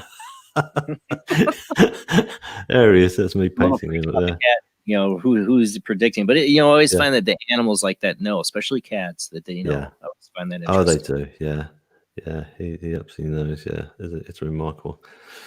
One of the things I have to say about your near-death experience, and a lot of people see loved ones or people they knew that passed on. You didn't. I didn't do no. You saw beings you didn't, really know, or except for one, the androgynous. You saw your spirit guides. You have any thought of why was there anybody you thought if there was going to be somebody you were going to see that you would see there, or why you didn't? I think, yeah. I think my grandfather may have been. I was told afterwards that because I was keen to find this spiritualist church that was in the town where my sister lived, that I'd stumbled across a couple of months before my accident.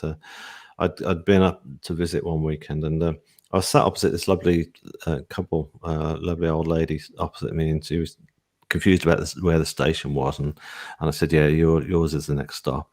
And she started saying, "Oh, we're off to see a medium tonight." And I said, "Okay," and I said, "You should come along." And I said, "Okay." So I wasn't really that bothered. I wasn't. This is before the accident, so I wasn't interested in mediums or anything. But she gave me this flyer, and she was very insistent, so I put it in my pocket. And when I arrived at my sister's, there was a lot of chaos going on at the house with the kids and stuff. So I thought, I'll go and have a pint in the local bar. And while I was having a drink there, I thought, I'm going to go and see this medium. So I went, and it was a very packed spiritualist church. And I sat down, and while I was there, people were getting all these messages from their loved ones who'd passed on. And this medium was brilliant. And then she turned around to me and said, "Man in the blue sweater over there, your life is about to change." And I went, "Okay." Oh my God, she said this before the accident? Yeah, before the accident. Oh my God. And it was, I swear, the way she said it was totally different than the way she spoke to other people. Yeah. She wasn't saying, "Oh, your grandfather's here or your mother's here," but you're not your mother. Sorry, mum was still around. But I said, and I figured at that point, okay, what am I going to win the lottery? Am I going to get the girlfriend that I was chasing afterwards? Yeah, exactly. So, and I said, "In what way is it going to change?" And then she stopped, and she was talking to them. She was having this conversation, talking, and then she turned around and she said, "They're not going to tell me. They're just saying it's going to be big. Be ready for it." And I went, "Okay." It's gonna be a big train. Yeah, it's going to be a huge one. She couldn't tell you because you can't change. That's the thing. When you hear things like this, where you were told this by somebody before it happened, the cat knowing it's. Do you wonder? I mean, was this predestined for you to happen? I think it was, yeah. I think it was predestined. I think that they could see up there that my life was just spiraling into darkness, and that I needed a break, because I wasn't really doing anybody else any harm other than myself. I was just completely self-destructing. And so I look back on it now and think that at that point, yeah, it was all predetermined and it was all set. I was, as I say, I met Anna only a few weeks before the accidents. Right. So how come she came into the picture? She did, and she feels like a very intrinsic part of it. So yeah. So to cut a long story short, I was determined to find that church again when I was recovering, and so my sister used to walk with me. We used to walk down to the river and feed the ducks and the swans. I said, "I've got to find this church." It was one Sunday, and we were walking through this passageway back from the river. And there's this doorway. I said, "There it is. That's the place." Because it's very, sort of hidden doorway. It wasn't like this big church or anything, So I said, and people were going in through the door. I said, "Right, I'm going to go in there." So I walked in, and there was a service going on, a spiritualist service. And when they finished, they had a guest medium, and the guest medium picked me out again. But this time it was more like the others. But she said, I've got your grandfather here. He's here." And she gave me all these clues which were so strong that I knew it was him. And I kept going each week, and every time I went, I was getting picked out, and I became the joke of the church. They're going, "Oh, here we go, it's him again," And I think it's because bringing in different mediums, right? It's not just the same yeah, medium. Oh no, totally. They're all guests. They come from all over the country as well, so they didn't know anything about my accident. They were all, and they kept saying every week about your grandfather. And then one lady sat down afterwards after I had a coffee, and at the end of the evening, and she said, "I'm a retired medium," and she said, "But and I know about your accident. And she said, I just want to tell you that your grandfather saved you that day, but he was assisted by a power animal. And I was going, wow, that sounds incredible. She said, a power animal, yeah. So I said, what's that? She said, well, they only come at moments like this. You needed something really huge and powerful, so obviously to have saved you from such the grips of an accident like that, and your power animal just saved you.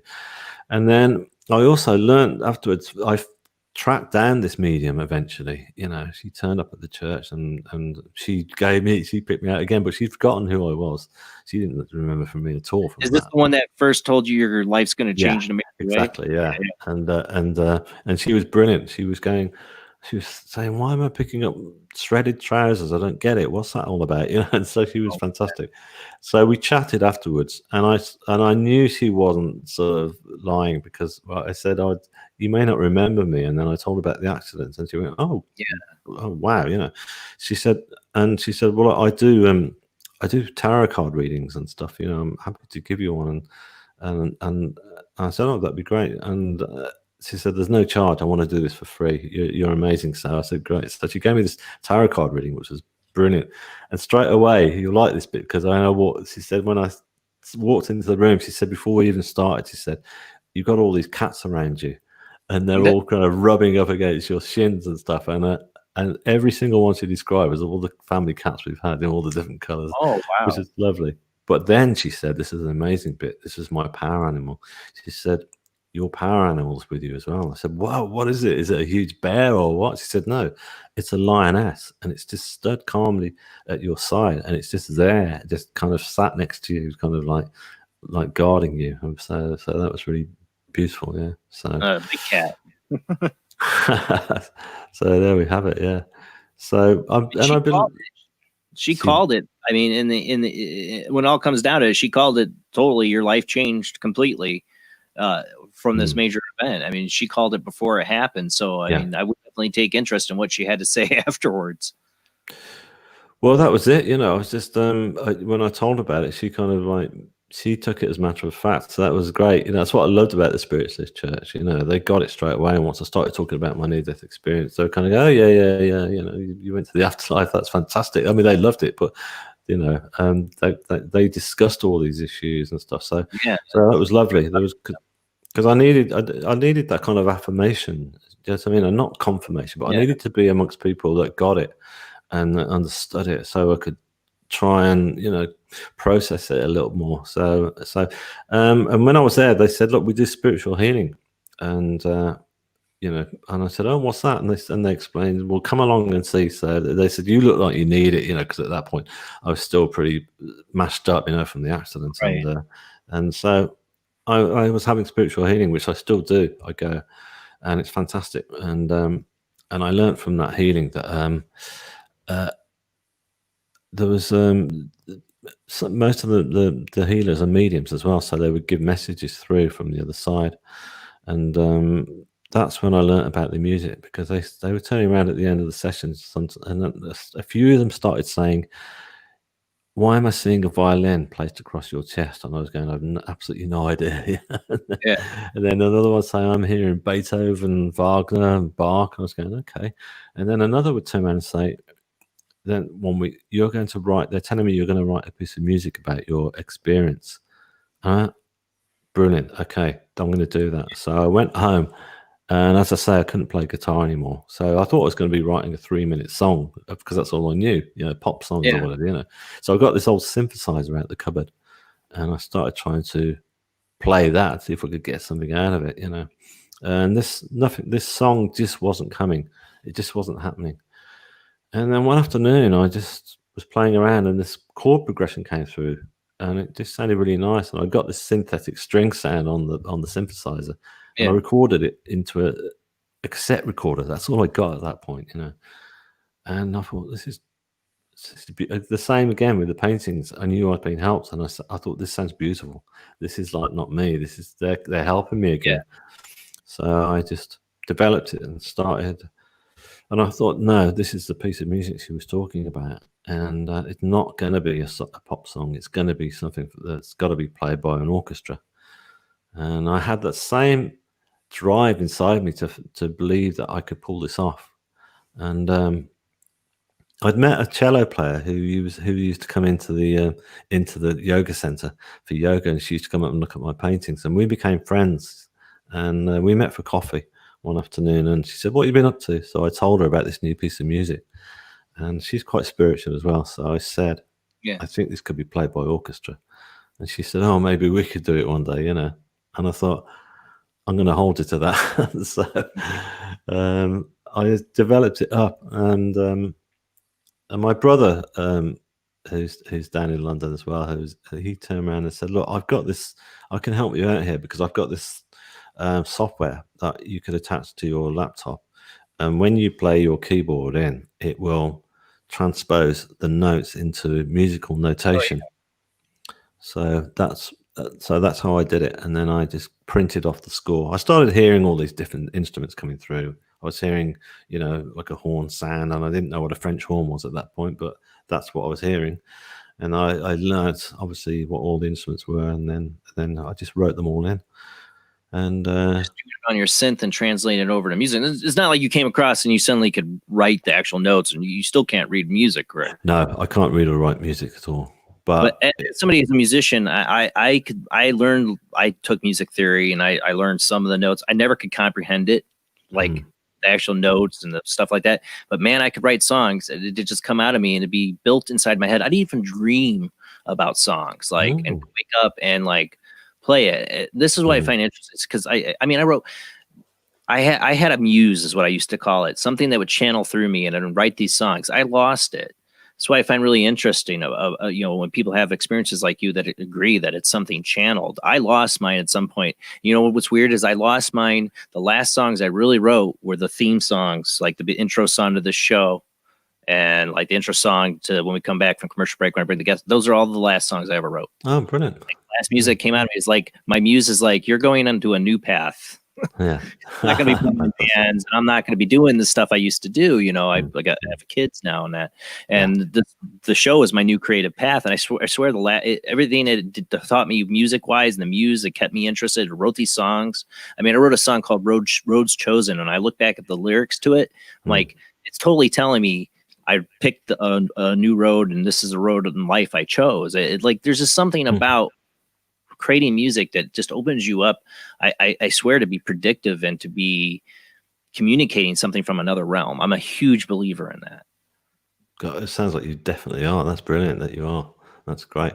Because this is what I'm trying to get across to people anyway, is that you don't need to have a horrific accident and a near-death experience to be able to get in touch with your guides and let them help you through. So yeah, I firmly believe that we can all do that. So that you've done it, haven't you? That's brilliant. That sounds amazing. Yeah, I want it back. I don't think I'm going to get it back until my kids are older and I get quiet time. Yeah, that's fair enough. I can't touch my muse anymore. But my muse, I call it muse because I really feel like it's something else. It's not.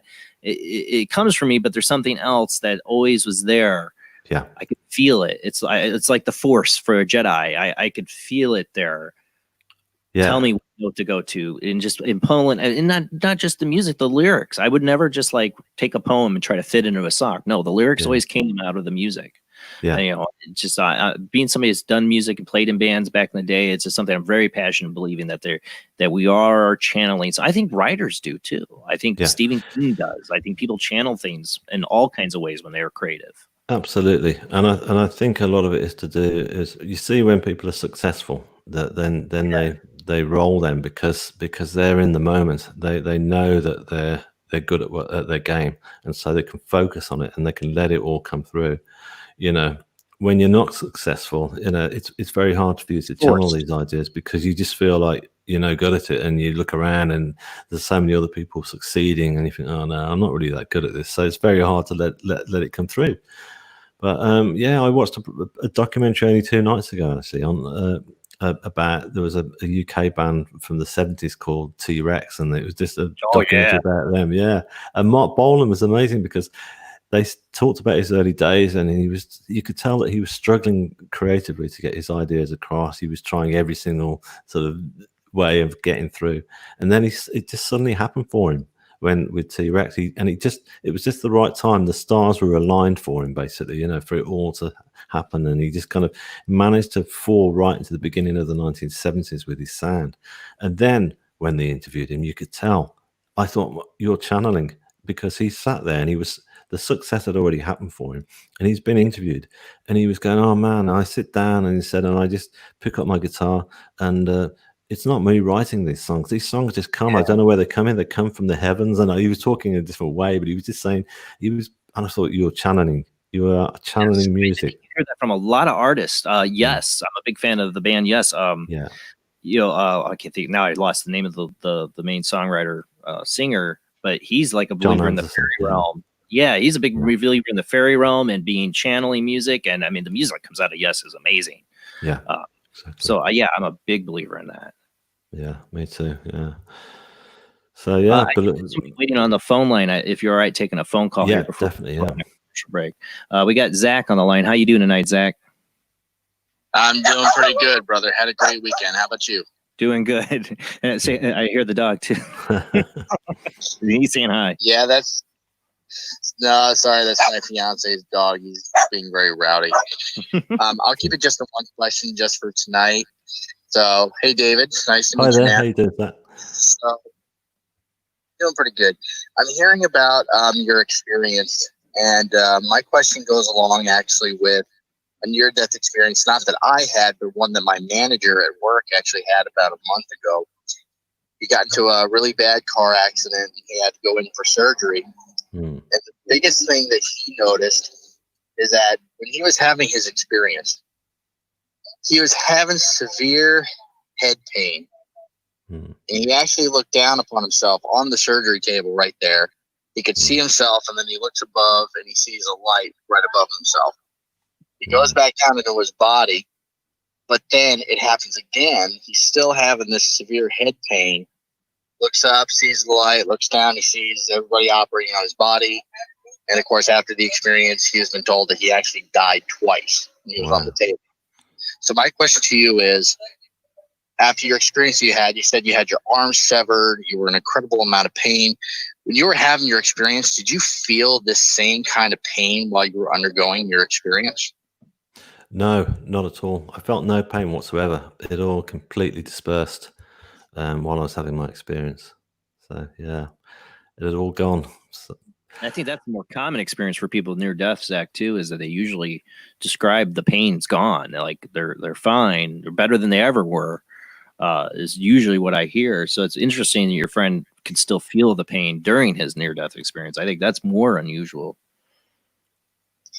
Yeah, and I was going off of I can't remember her name actually. She was a guest previously on your show. It's the psychic who's had contact with one of the members of Badfinger, actually.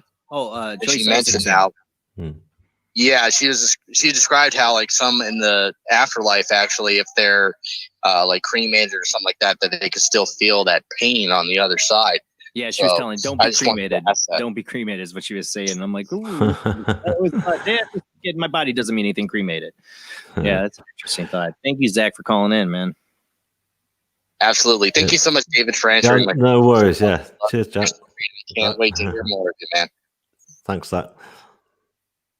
I had a question from the chat room too. I think because we talk about the different senses, you know, you talk about what you saw. We haven't even talked about like the other senses of what you were over there. That's a good point.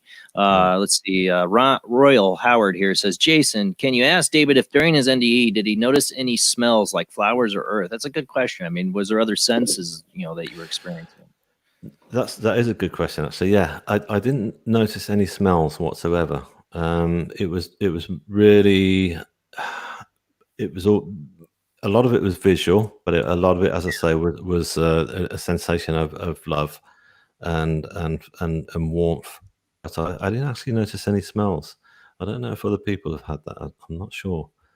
Yeah, I don't know. It's interesting, you know, because, you know, what are the other senses? You know, could you smell? Could you, I mean, what were you, was there any noise too, or any, were you hearing? Yeah, no, I didn't hear any noise. So it was complete silence. It was just like a beautiful, yeah, but the silence was apparent but it was in a really beautiful, peaceful way. You know what I mean? It was like, because I remember the contrast of being in the hospital and all the noise and all the energy it was just too much to bear. And when I came back, I noticed again, going from that silence, that beauty, that it was just like overload. It was just kind of like, stop. It was like, so sensory overload, because you had this complete beautiful silence of the afterlife. Yeah. To all the Yeah. noise being in the hospital. Yeah, I could see that'd be sensory overload at that point. Exactly, Now, back to the music. You end up composing this an actual whole orchestra. Mm. Never done it before. That's right. Yeah. And so you actually got an orchestra to put this whole thing together. I did do, yeah. As I say, I'd met a cello player, and we got chatting, and then we met for coffee again. I said, look, I remember that conversation we had. I said, well, I've got some music score. Would you like to look at it and take it to the orchestra? She said, yeah, okay. So we had a meeting, and I met up with them, and I showed them the score, and they looked through it, and they said, yeah, we'll do it. We'll give it a go. So that was great. And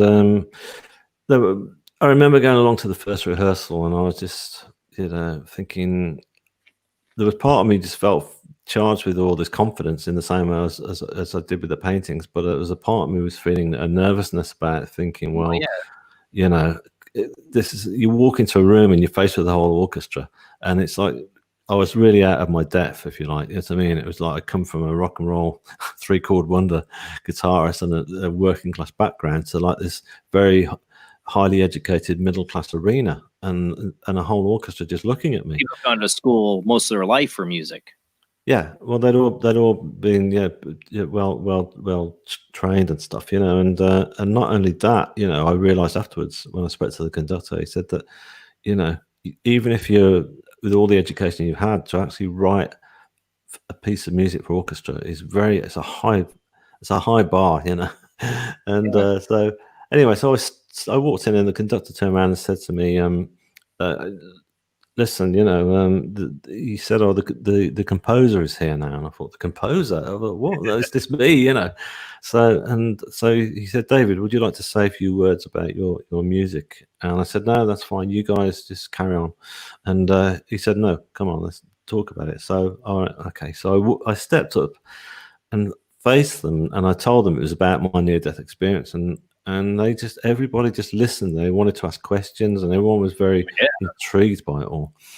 And so then I walked and stepped back to one side, and then the orchestra just suddenly started playing. And then as they played, any worries or anticipation just went, because the opening chords were those 3 chords that I talked about that I was playing, on my synthesizer. But it was an orchestra, and the sound was just beautiful, and it just kind of covered me, like it was like this blanket of beautiful warmth. It was like, wow, this sounds fantastic. And again, I thought, I'm not listening to my own music here. This is not my own creation. This is something that has just channeled right through, and now I'm hearing it in full 3 dimension, and it just sounded amazing. And did it when you heard it? I mean, it's like, this is what I've been hearing in my head this whole time. All these different instruments. I mean, it's not just like playing one song on a guitar, or one piano piece. You're talking multi-layered instruments. And usually that takes some kind of decent amount of musical knowledge to put something like that together.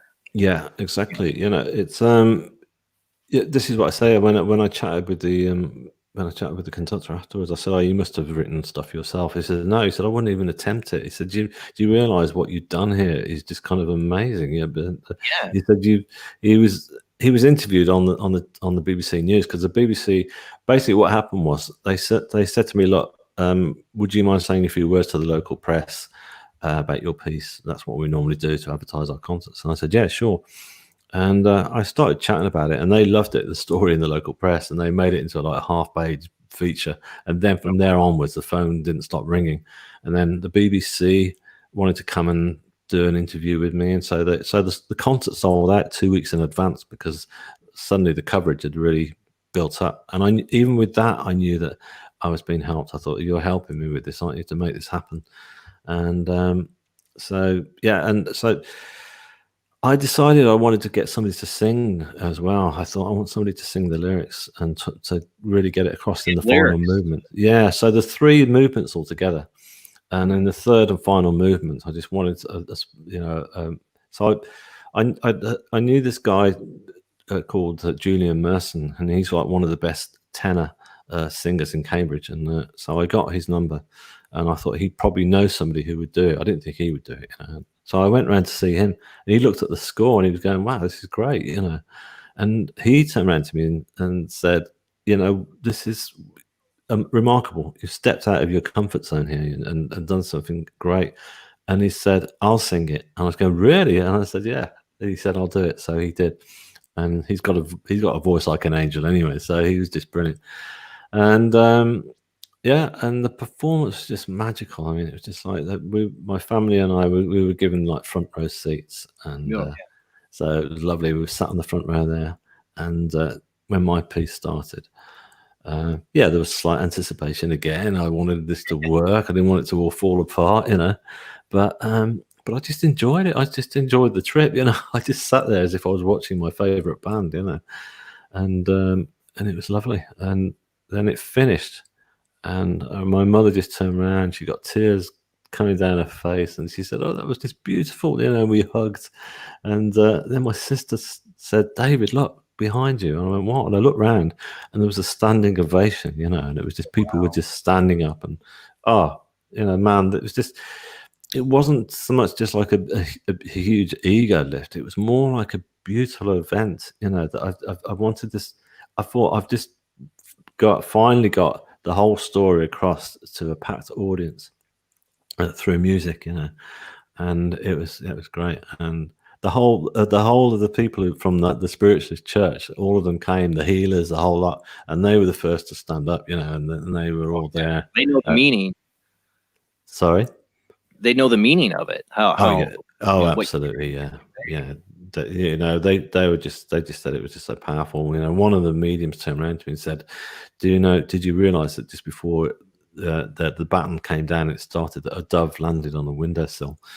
And I said I saw it, because it was held in like this converted church as well, so it was like a big church, and so it was like brilliant, and so that made it really special as well. So yeah, it was very magical, and it was very heaven sent, the whole thing, and people would be turning around afterwards, coming up to me, complete strangers, saying, "I'd read about your experience, so I was drawn to come." It was just like, it was great. It was like that, that movie Close Encounters of the Third Kind, where everyone's just kind of like, you're coming together, and where are we going? Why are we building this clay sort of mountain and stuff, and everyone arrives at that point, and that's what it felt like with the concert, But it's like that kind of assumption, Richard Dreyfuss gets taken, or he doesn't get taken, I guess, at that point, but he sees an alien ship, it plants a message in him, and he's just got that energy, doesn't stop. He keeps building the mountain inside his own house. I know that creative feeling, that it's like something's driving you to get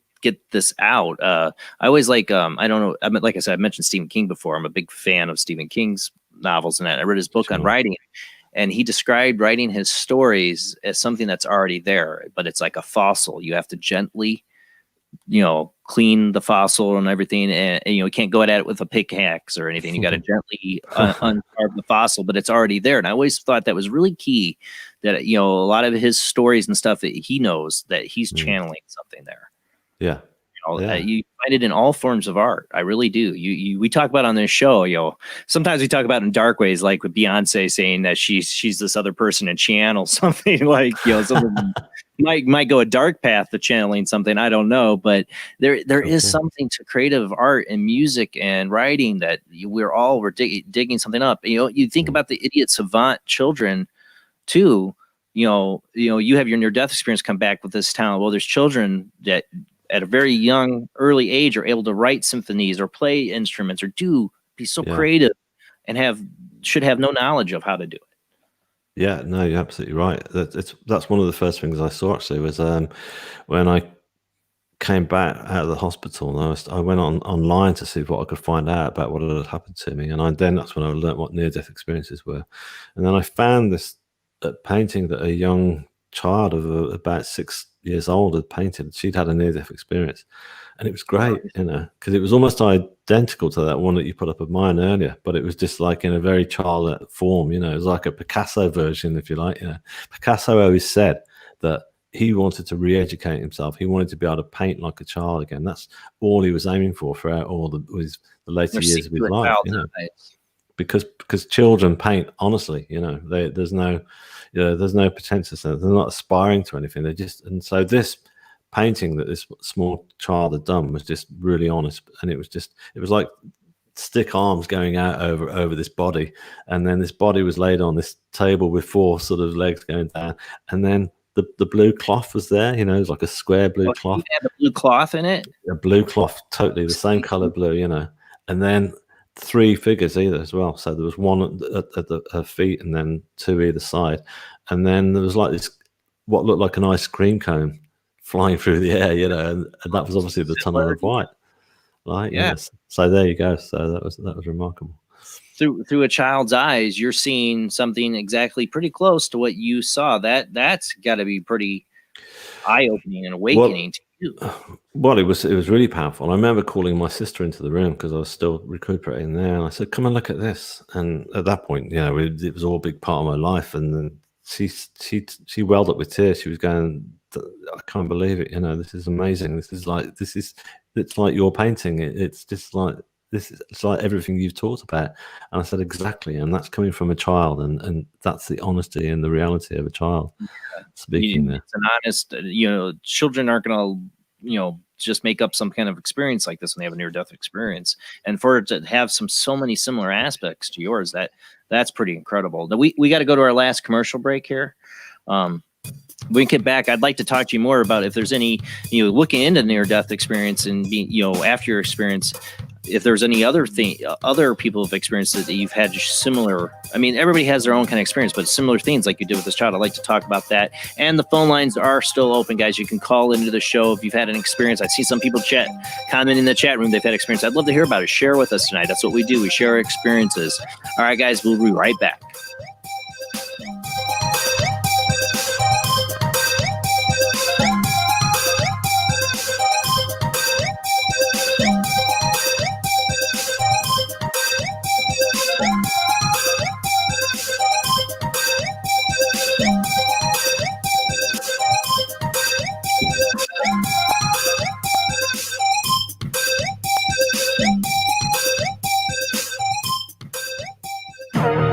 Intercepted a transmission of unknown origin. Transmission? Out here? SOS. Human. Unknown. Alien. Certificate X. Exclusive engagement at the Odeon Leicester Square. Now. Any systematized transmission indicating a possible intelligent origin must be investigated. In space, no one can hear you scream.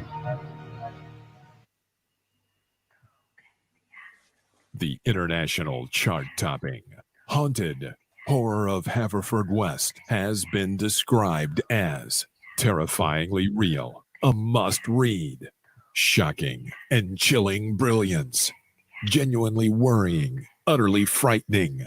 Don't read before bed. Described as one of the spookiest writers out there, best-selling author G.L. Davies presents Haunted Horror of Haverfordwest, the true paranormal account that is shocking the world. Dare you enter? Dare you read? Haunted Horror of Haverfordwest is available on Amazon, Barnes & Noble, Kindle, and wherever books are sold. Pray you never have to live there. Phantasm, the film that puts the fun in funeral. And as for a fiendish story, it does have a burial plot. Come prepared to scream, because if this one doesn't scare you, you're already dead. Phantasm from Avco Embassy Pictures. Rated R under 17, not admitted without parent. Join us every Wednesday night at midnight Eastern Standard Time for Weird Wednesday, the live stream, with your hosts Jamie, the Living Dead Girl, and Rob, the Phantom, where we'll talk about all things paranormal, including zodiac, astrology, tarot card and oracle card readings, live ghost boxing and spirit communication, where we'll do voices from beyond the cold case files. So we hope you join us live on Facebook and YouTube every Wednesday night at midnight Eastern Standard Time. We hope to see you there. Bye-bye.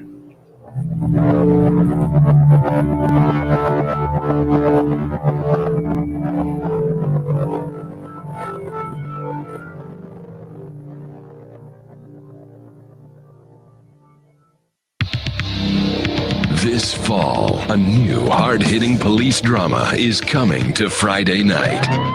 He was a well-to-do cop transferred to a troubled precinct downtown. His new partner is a space traveler with a passion for justice. It's Yuppie and the Alien. Look, you might vaporize dissidents in Alpha Centauri, but in this precinct, we do it by the book. I'm so terribly sorry, Captain. Googa, I'm sorry. Don't miss this one-of-a-kind police drama. They're fighting crime the hard way, in designer clothes, with $250,000 sports car and a UFO. Partner, let's go cruise in the car and look moody. One tough downtown precinct, two outsiders doing things their way. Yuppie and the Alien on VBC.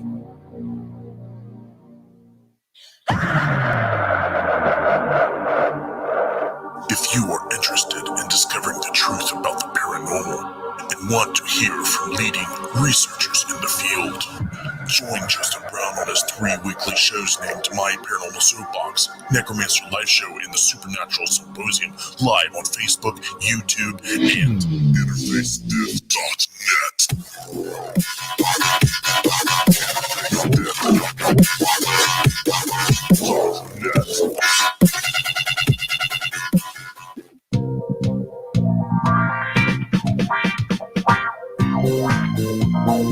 The night is alive. Join us and take a walk on the weird side when you tune in to the Kingdom of Nye, hosted by Heather Wade, the finest in late night talk. Listen live free weeknights starting at 9 p.m. Pacific time at thekingdomofnye.com, talkstreamlive.com, and the Paranormal Radio app. Wanna take a ride? Are you intrigued by Paranormal Talk Radio? You'll love the new Paranormal Radio app from Talkstream Live. You'll find a great selection of talk shows covering UFOs, ghosts, strange phenomena, and much more. Download the Paranormal Radio app now and start listening to the very best in paranormal talk entertainment, including the network you're listening to right now, the Paranormal Radio app, free in Google Play and the iOS App Store. Heat 'em up. Do, re, be gone.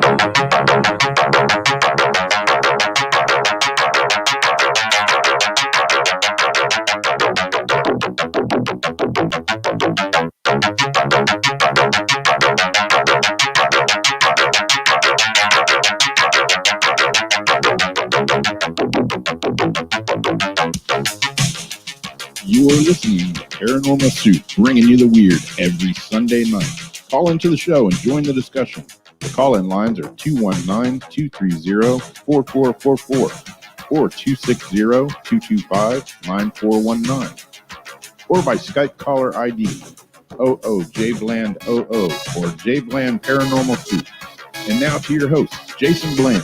Tonight's guest is David Ditchfield, author of Shine On. It's about his remarkable story of his experience of being drugged under a train, going to the other side, seeing the afterlife, and coming back with an artistic and musical abilities that he didn't have before, where he's communicating what he saw on the other side, his experience. You know, a lot of people have a near-death experience, and they have so much trouble putting into words what they saw, what happened. It's hard to describe, but to be able to paint it, to be able to express it in music, what an amazing thing to be able to do when so many people are wanting to know, is there an afterlife? What is the afterlife like? To be able to express that in other ways besides telling you the story is amazing. It's an honor to have him on the show. Phone lines are open. I got one person waiting on hold, but you can call in the last half hour. You got your experience or have a question, call in. But let's go ahead and get back to our guest.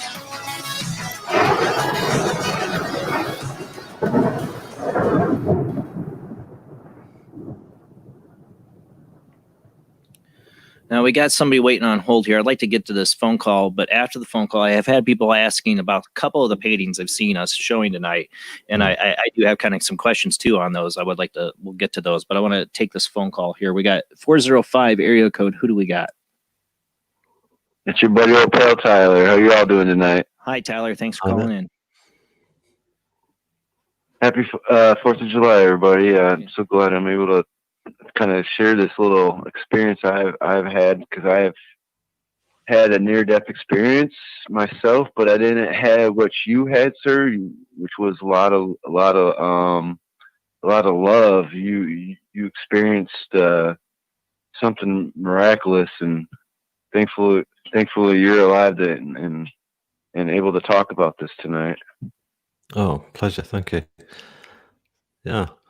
So yeah. So I kind of like when I had a suicide attempt, and I actually my heart stopped for 6 minutes.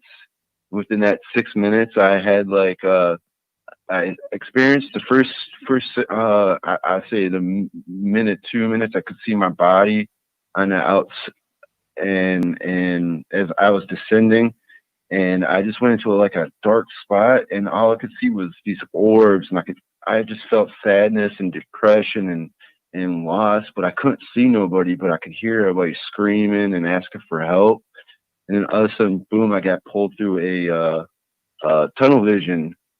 And even to this day, this is what I'm getting to my question is, even to this day, I'll have deja vu moments within my tunnel vision, and I'm like, wait a minute, I had this vision when I was going through this tunnel vision, and then I went to a bright light, and a voice said it wasn't my time, and I given you many gifts in my name, and why have not you used them? And then I woke up. Wow, that sounds really powerful. So yeah, and that hand, I mean, it was just a hand out of the bright light, and that's all. I just remember something grabbing me as I was falling, and something just grabbed me and pulled me back up, and that's when I seen that. And I didn't see no relatives. I just seen, I know that was God. I just seen God straight forward, and he was like, you know. Now I play guitar. I play multiple instruments, but I'm semi okay, but I'm not the best. But I get down, and I believe that's a God-given gift. It is. But what was your so question? Did you have any? Yeah, sorry. Go ahead. So do you have any deja vu? Like, you know what I mean? Saying by deja vu is like, do you have any? Did you have any visions while you were under? When you say deja vu, do you mean do I revisit that moment in my near-death experience? Because I guess. Did you get any like did you go through like a tunnel vision at all, or anything like that? Well, I didn't. The tunnel that I saw was the tunnel of white light, which was in front of me, which I didn't actually go through. I didn't actually enter it. I figured at that point that was my time to come back, rather than enter the tunnel. And that tunnel of light, as I was talking about earlier, was what I see as that was God. That was my vision of God. So that, but you know, what I would say is when you say deja vu, I mean, I have moments when I go for spiritual healing, and I feel that connection. I feel that's the nearest I come to being back in that place and being healed by those beings and being given all that love. And I get that sometimes when I'm in healing. That's the closest I come to it. So that's my moment of deja vu, I guess. Tyler, Is that kind of like you taking you back to kind of like grounding yourself? Like if you start, absolutely, that's it. Yeah, having some emotions going on, and that puts you right back. Okay, I get that. It does. Yeah. Maybe you should try. Have you tried any of that at all? Any spiritual healing? Spiritual healing. It might. I've been working on it. Yeah. I got myself a cat. I got she's teaching me a lot about myself. I bet. Yeah, we've been talking about cats, so yeah, brilliant. But Tyler's a musician. Actually, the song, I think the song we played before the last commercial break was one of his. Oh, all right, cool. He's donated to the show. But yeah, Tyler is a musician. Tyler, do you think your musical stuff came because of your experience too?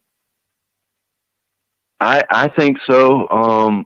I so happened to meet a gym teacher who was playing guitar at the end of class, and turned out his son passed away of cancer that year, and I didn't know it. And he's been teaching me guitar this whole time, and he opened it up about it towards me. And so I felt maybe, yeah, that had it been, because he knew what I was going through. And it was the same year. It sounds like your near-death experience, Tyler, too. You went down the tunnel that he didn't. He saw, but you saw. I went down, yeah. Yeah, but it sounds like you saw images of your future. Is that what I'm taking from this? You were seeing images of your future, then that's where you. Yeah, I've seen images of my future, and almost to the point of my death, and then I didn't see that. I didn't see that part of. Yeah, you don't want to know how you're really going to die. And that's why I've been so scared and changing myself. And this is the crazy part of the story, is that 3 years after that, I was been a junior in high school. Yeah, I was a junior in high school. I was having a dream. I was in church, and was having all these fingers pointed at me. And I did something in church, and then I woke up, and there was an apparition of Jesus standing in front of me, and he was crying. And I was screaming on top of my lungs. I'm like, whoa, what are you doing in my room? Oh, it's Jesus. And I started crying. And he didn't say nothing. He was just looking at me, and then he just disappeared. And I thought maybe it was just me being disobedient, and he was upset about it. So then I started playing guitar for church. Time to join the church band. Well, thank you, Tyler, for calling in, bud. Well, thank you so much for letting me share. I love you guys. Have a good night. You too, bud. Thanks, Sam.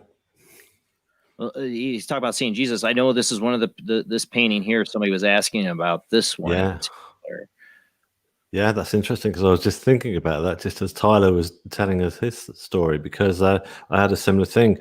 And this came through when I was having spiritual healing, as I was just chatting about. And I was being healed. And when I was having the healing, I would see all sorts of forms of light that would be going on throughout these sessions sometimes. And then one session, I just saw this image of Christ as I painted him there, just floating above me, looking really healthy and really happy, and not the usual image of Christ hanging from a cross, And I thought, wow, that's incredible.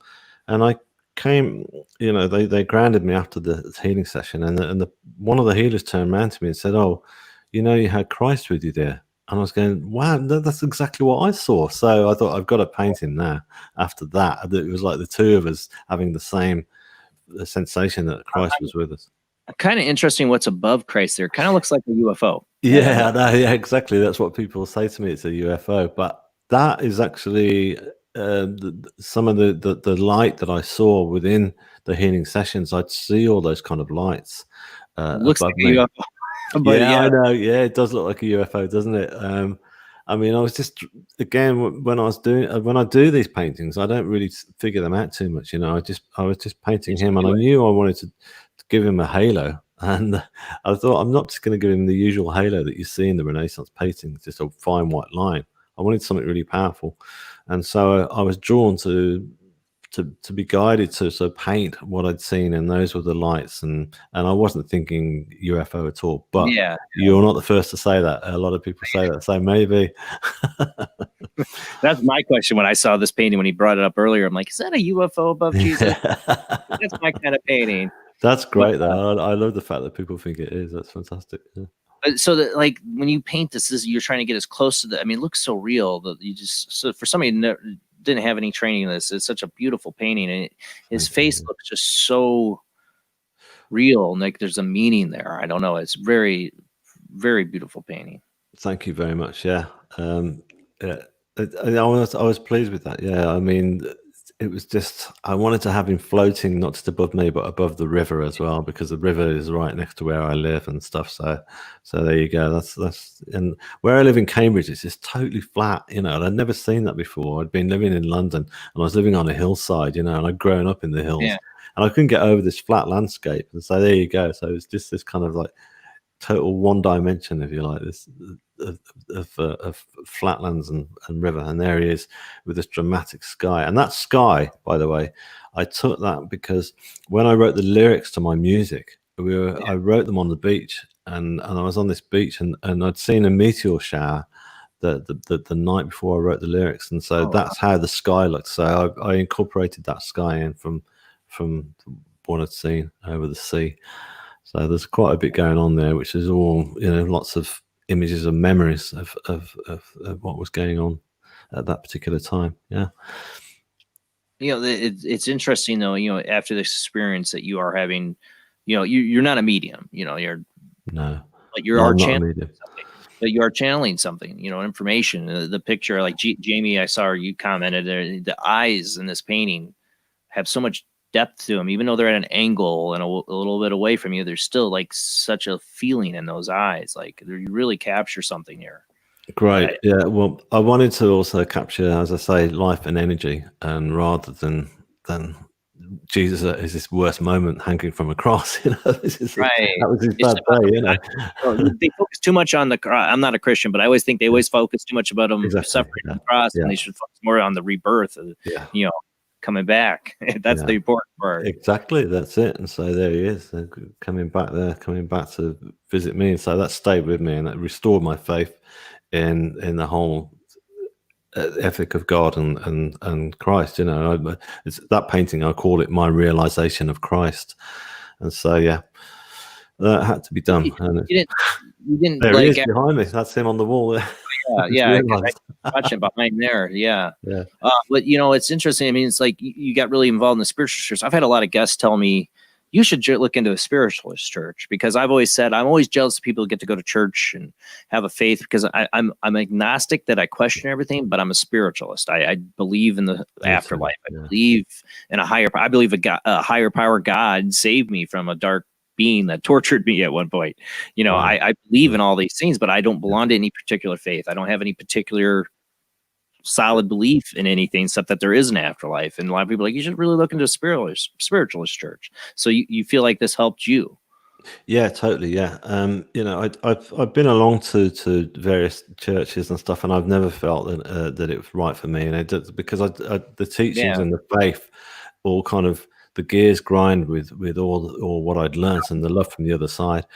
And so, I mean, I don't really go to the spiritualist church. I don't go to their church meetings anymore, because I find that I touch base when I go to spiritual healing. That's my church, because I go in there and I just go into the silence, and it's like meditation, and that's my way of connecting with God and connecting with my guides directly, and sort of whatever issues are going on in my life, they tend to get helped along and solved through it. So that's my faith, and it's really powerful, because it's all sort of, again, it's all telepathy.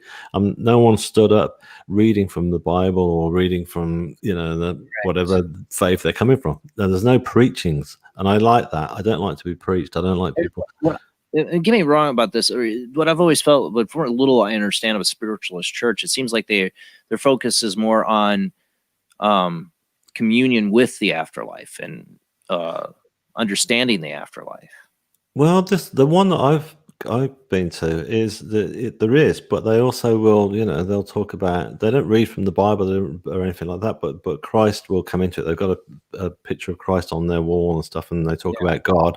So it is, and they'll sing hymns as well, which are taken from Christian churches, and they'll sing them a cappella, which is great. I mean, they sing these songs without an organ or a piano or anything like that, and it just works, and it's just this is kind of like this beautiful sound comes out. But yeah, I mean, I'm like you. I mean, I'm envious of people who can go to church and get a faith out of it and come away every Sunday and enjoy it. That's brilliant, and I've got anyone who does go to any form of churches and pray, I think they are, generally speaking, they are lovely people, and they've got good intentions. And so I've got nothing against churches or whatsoever. It's just that for me, I've got I just know that I'm not getting anything from it, so therefore there's no point in me going. So I just get my faith from going to spiritual healing, and everyone's different. Meditation's brilliant. It's the best way of touching. I mean,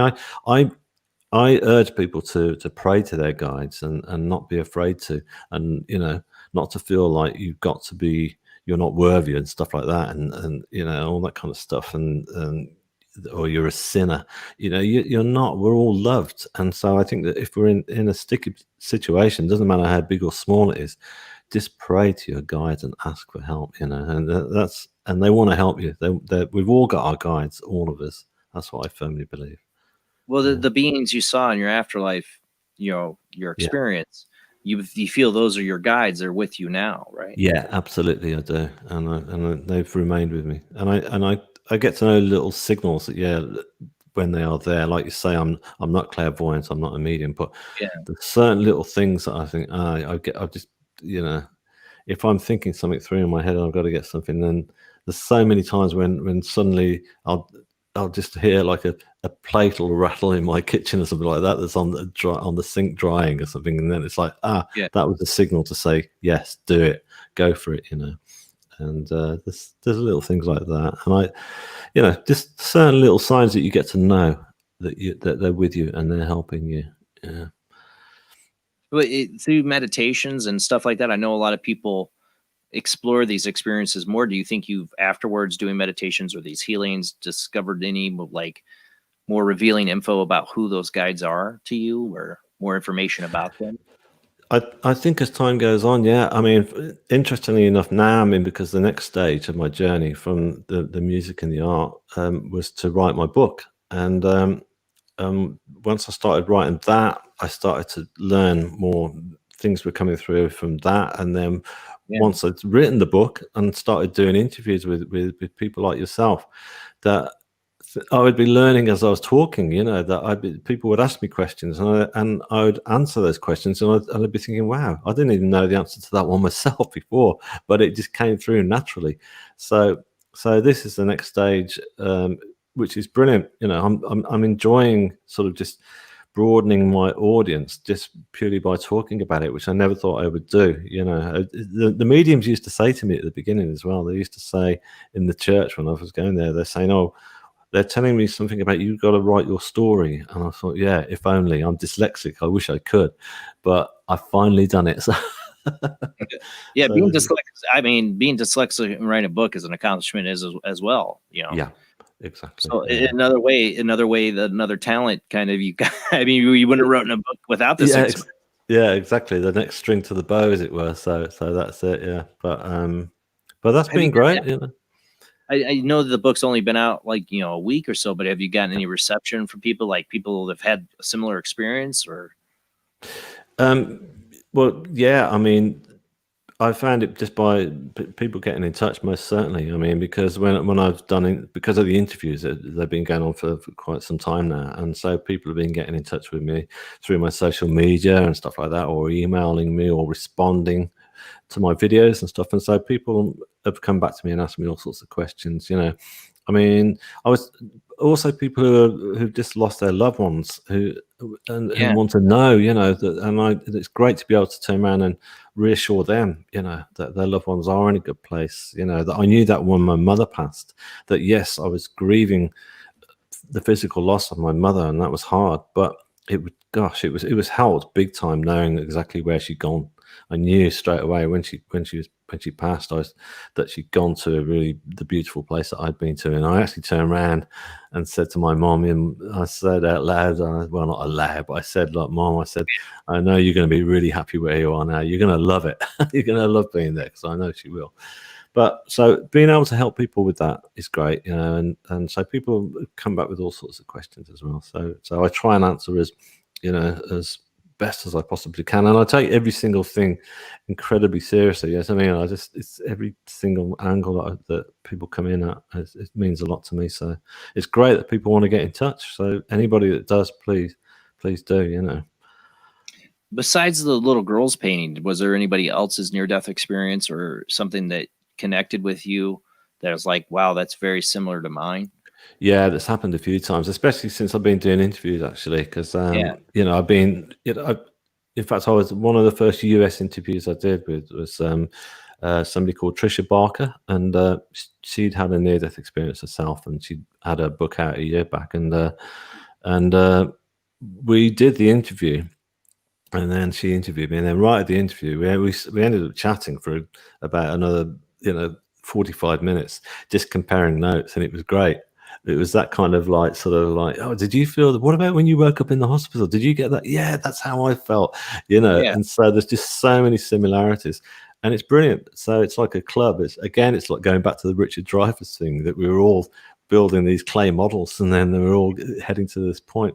And so it's affirmation, it's great, that feeling of affirmation. But yeah, it's been brilliant, because I didn't think other people wanted to talk about NDEs, because the very first person that I met was a guy who'd had a motorcycle accident when I was in hospital, and I used to go to the physio gym, and they were all amputees in there, and I told them all about my NDE, and then he came up to me afterwards, and he said, listen, he said, I was chased by the police, and I came off a motorbike at 125 miles an hour, or whatever, I thought, what? And he said, and yeah, I should have died, but I didn't.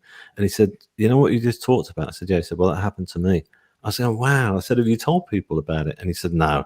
He said, no way. He said, all my mates would think I was bonkers, so and I said, you've got to tell people. And that was the first person I knew who'd had an NDE, but he didn't really open up about it because he didn't want to. So I kind of figured that nobody else did. I thought, oh, well, I'm out here on my own, but I'm not. Did he feel like it changed his life? He wasn't going to be running from police anymore? Well, I don't know. I hope not. I just hope that he would learn some self-love, for himself. Yeah. But what have you? But who knows? I could be. I hope I'm wrong. I hope I bump into him again one day, and he's going, "Yeah, I'm out there, doing what you're doing."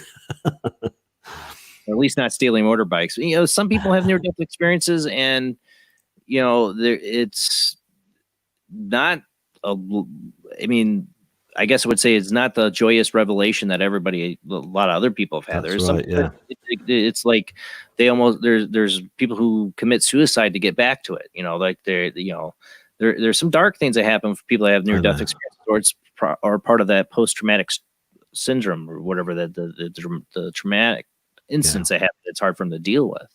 You got to think, if you feel all that love and that light, there's a part of you that's like, man, I want to go back to that. Yeah, well, I mean, I don't have any. Yeah, there's no sense of me wanting to go back. I mean, I until my time is up, as it were. So I don't think. It seemed like you came back with a want to really live. Exactly. I came back to live my life, which I'm living now. My life is more three-dimensional, and I want to keep going. I want to keep at it and keep doing what I'm doing. And when my time comes, then yeah, I look forward to going back. But I don't kind of think, oh yeah, it's a much better place than where I am now. I mean, that's another thing, actually. You realize that, we're living in heaven on earth here, really. You appreciate the earth around you. You appreciate the beauty of nature, right down to the last insect. I appreciate life so much. And so if I'm enjoying that, I want to keep enjoying it. And I want to keep doing my work and trying to get my message out there to as many people as possible. I did a brilliant, I say a brilliant one. I enjoyed it. An interview. I was contacted by a newspaper called The Guardian, which is quite a big paper over here, and they were doing a series on death and fear of death. And the girl who interviewed me was actually, she really had a massive fear of it, And we talked, and she filmed me and stuff, and we went to the rail station, and every time a train went through, she was going, I don't believe it. She said, I'm jumping out of my skin, and you've been under one, and you haven't even moved. Yeah, I would think you'd be a little scared of a train after that. Well, I said I've had a lot of therapy to get me to this point as well, which is all fair. Yeah, I mean, there's a reality of it. But basically, I realized just how much people do fear death, so it's great to be able to sort of try and convince people. I'm one of them. You're one of them, yeah. I am one of them. I will fully admit that I have a little paranoia fear, and I didn't have it until I had children, really. I think my 20s, my teenage years, I'm like, God, why did I do that stupid crap? I could have died, Yeah. But we have children, it's like suddenly I got to be here for them. I can't not be here. Absolutely, yeah. Yeah, but I can get that, of course, and some people don't want to let go. I mean, in this series of films that this person made actually for the Guardian.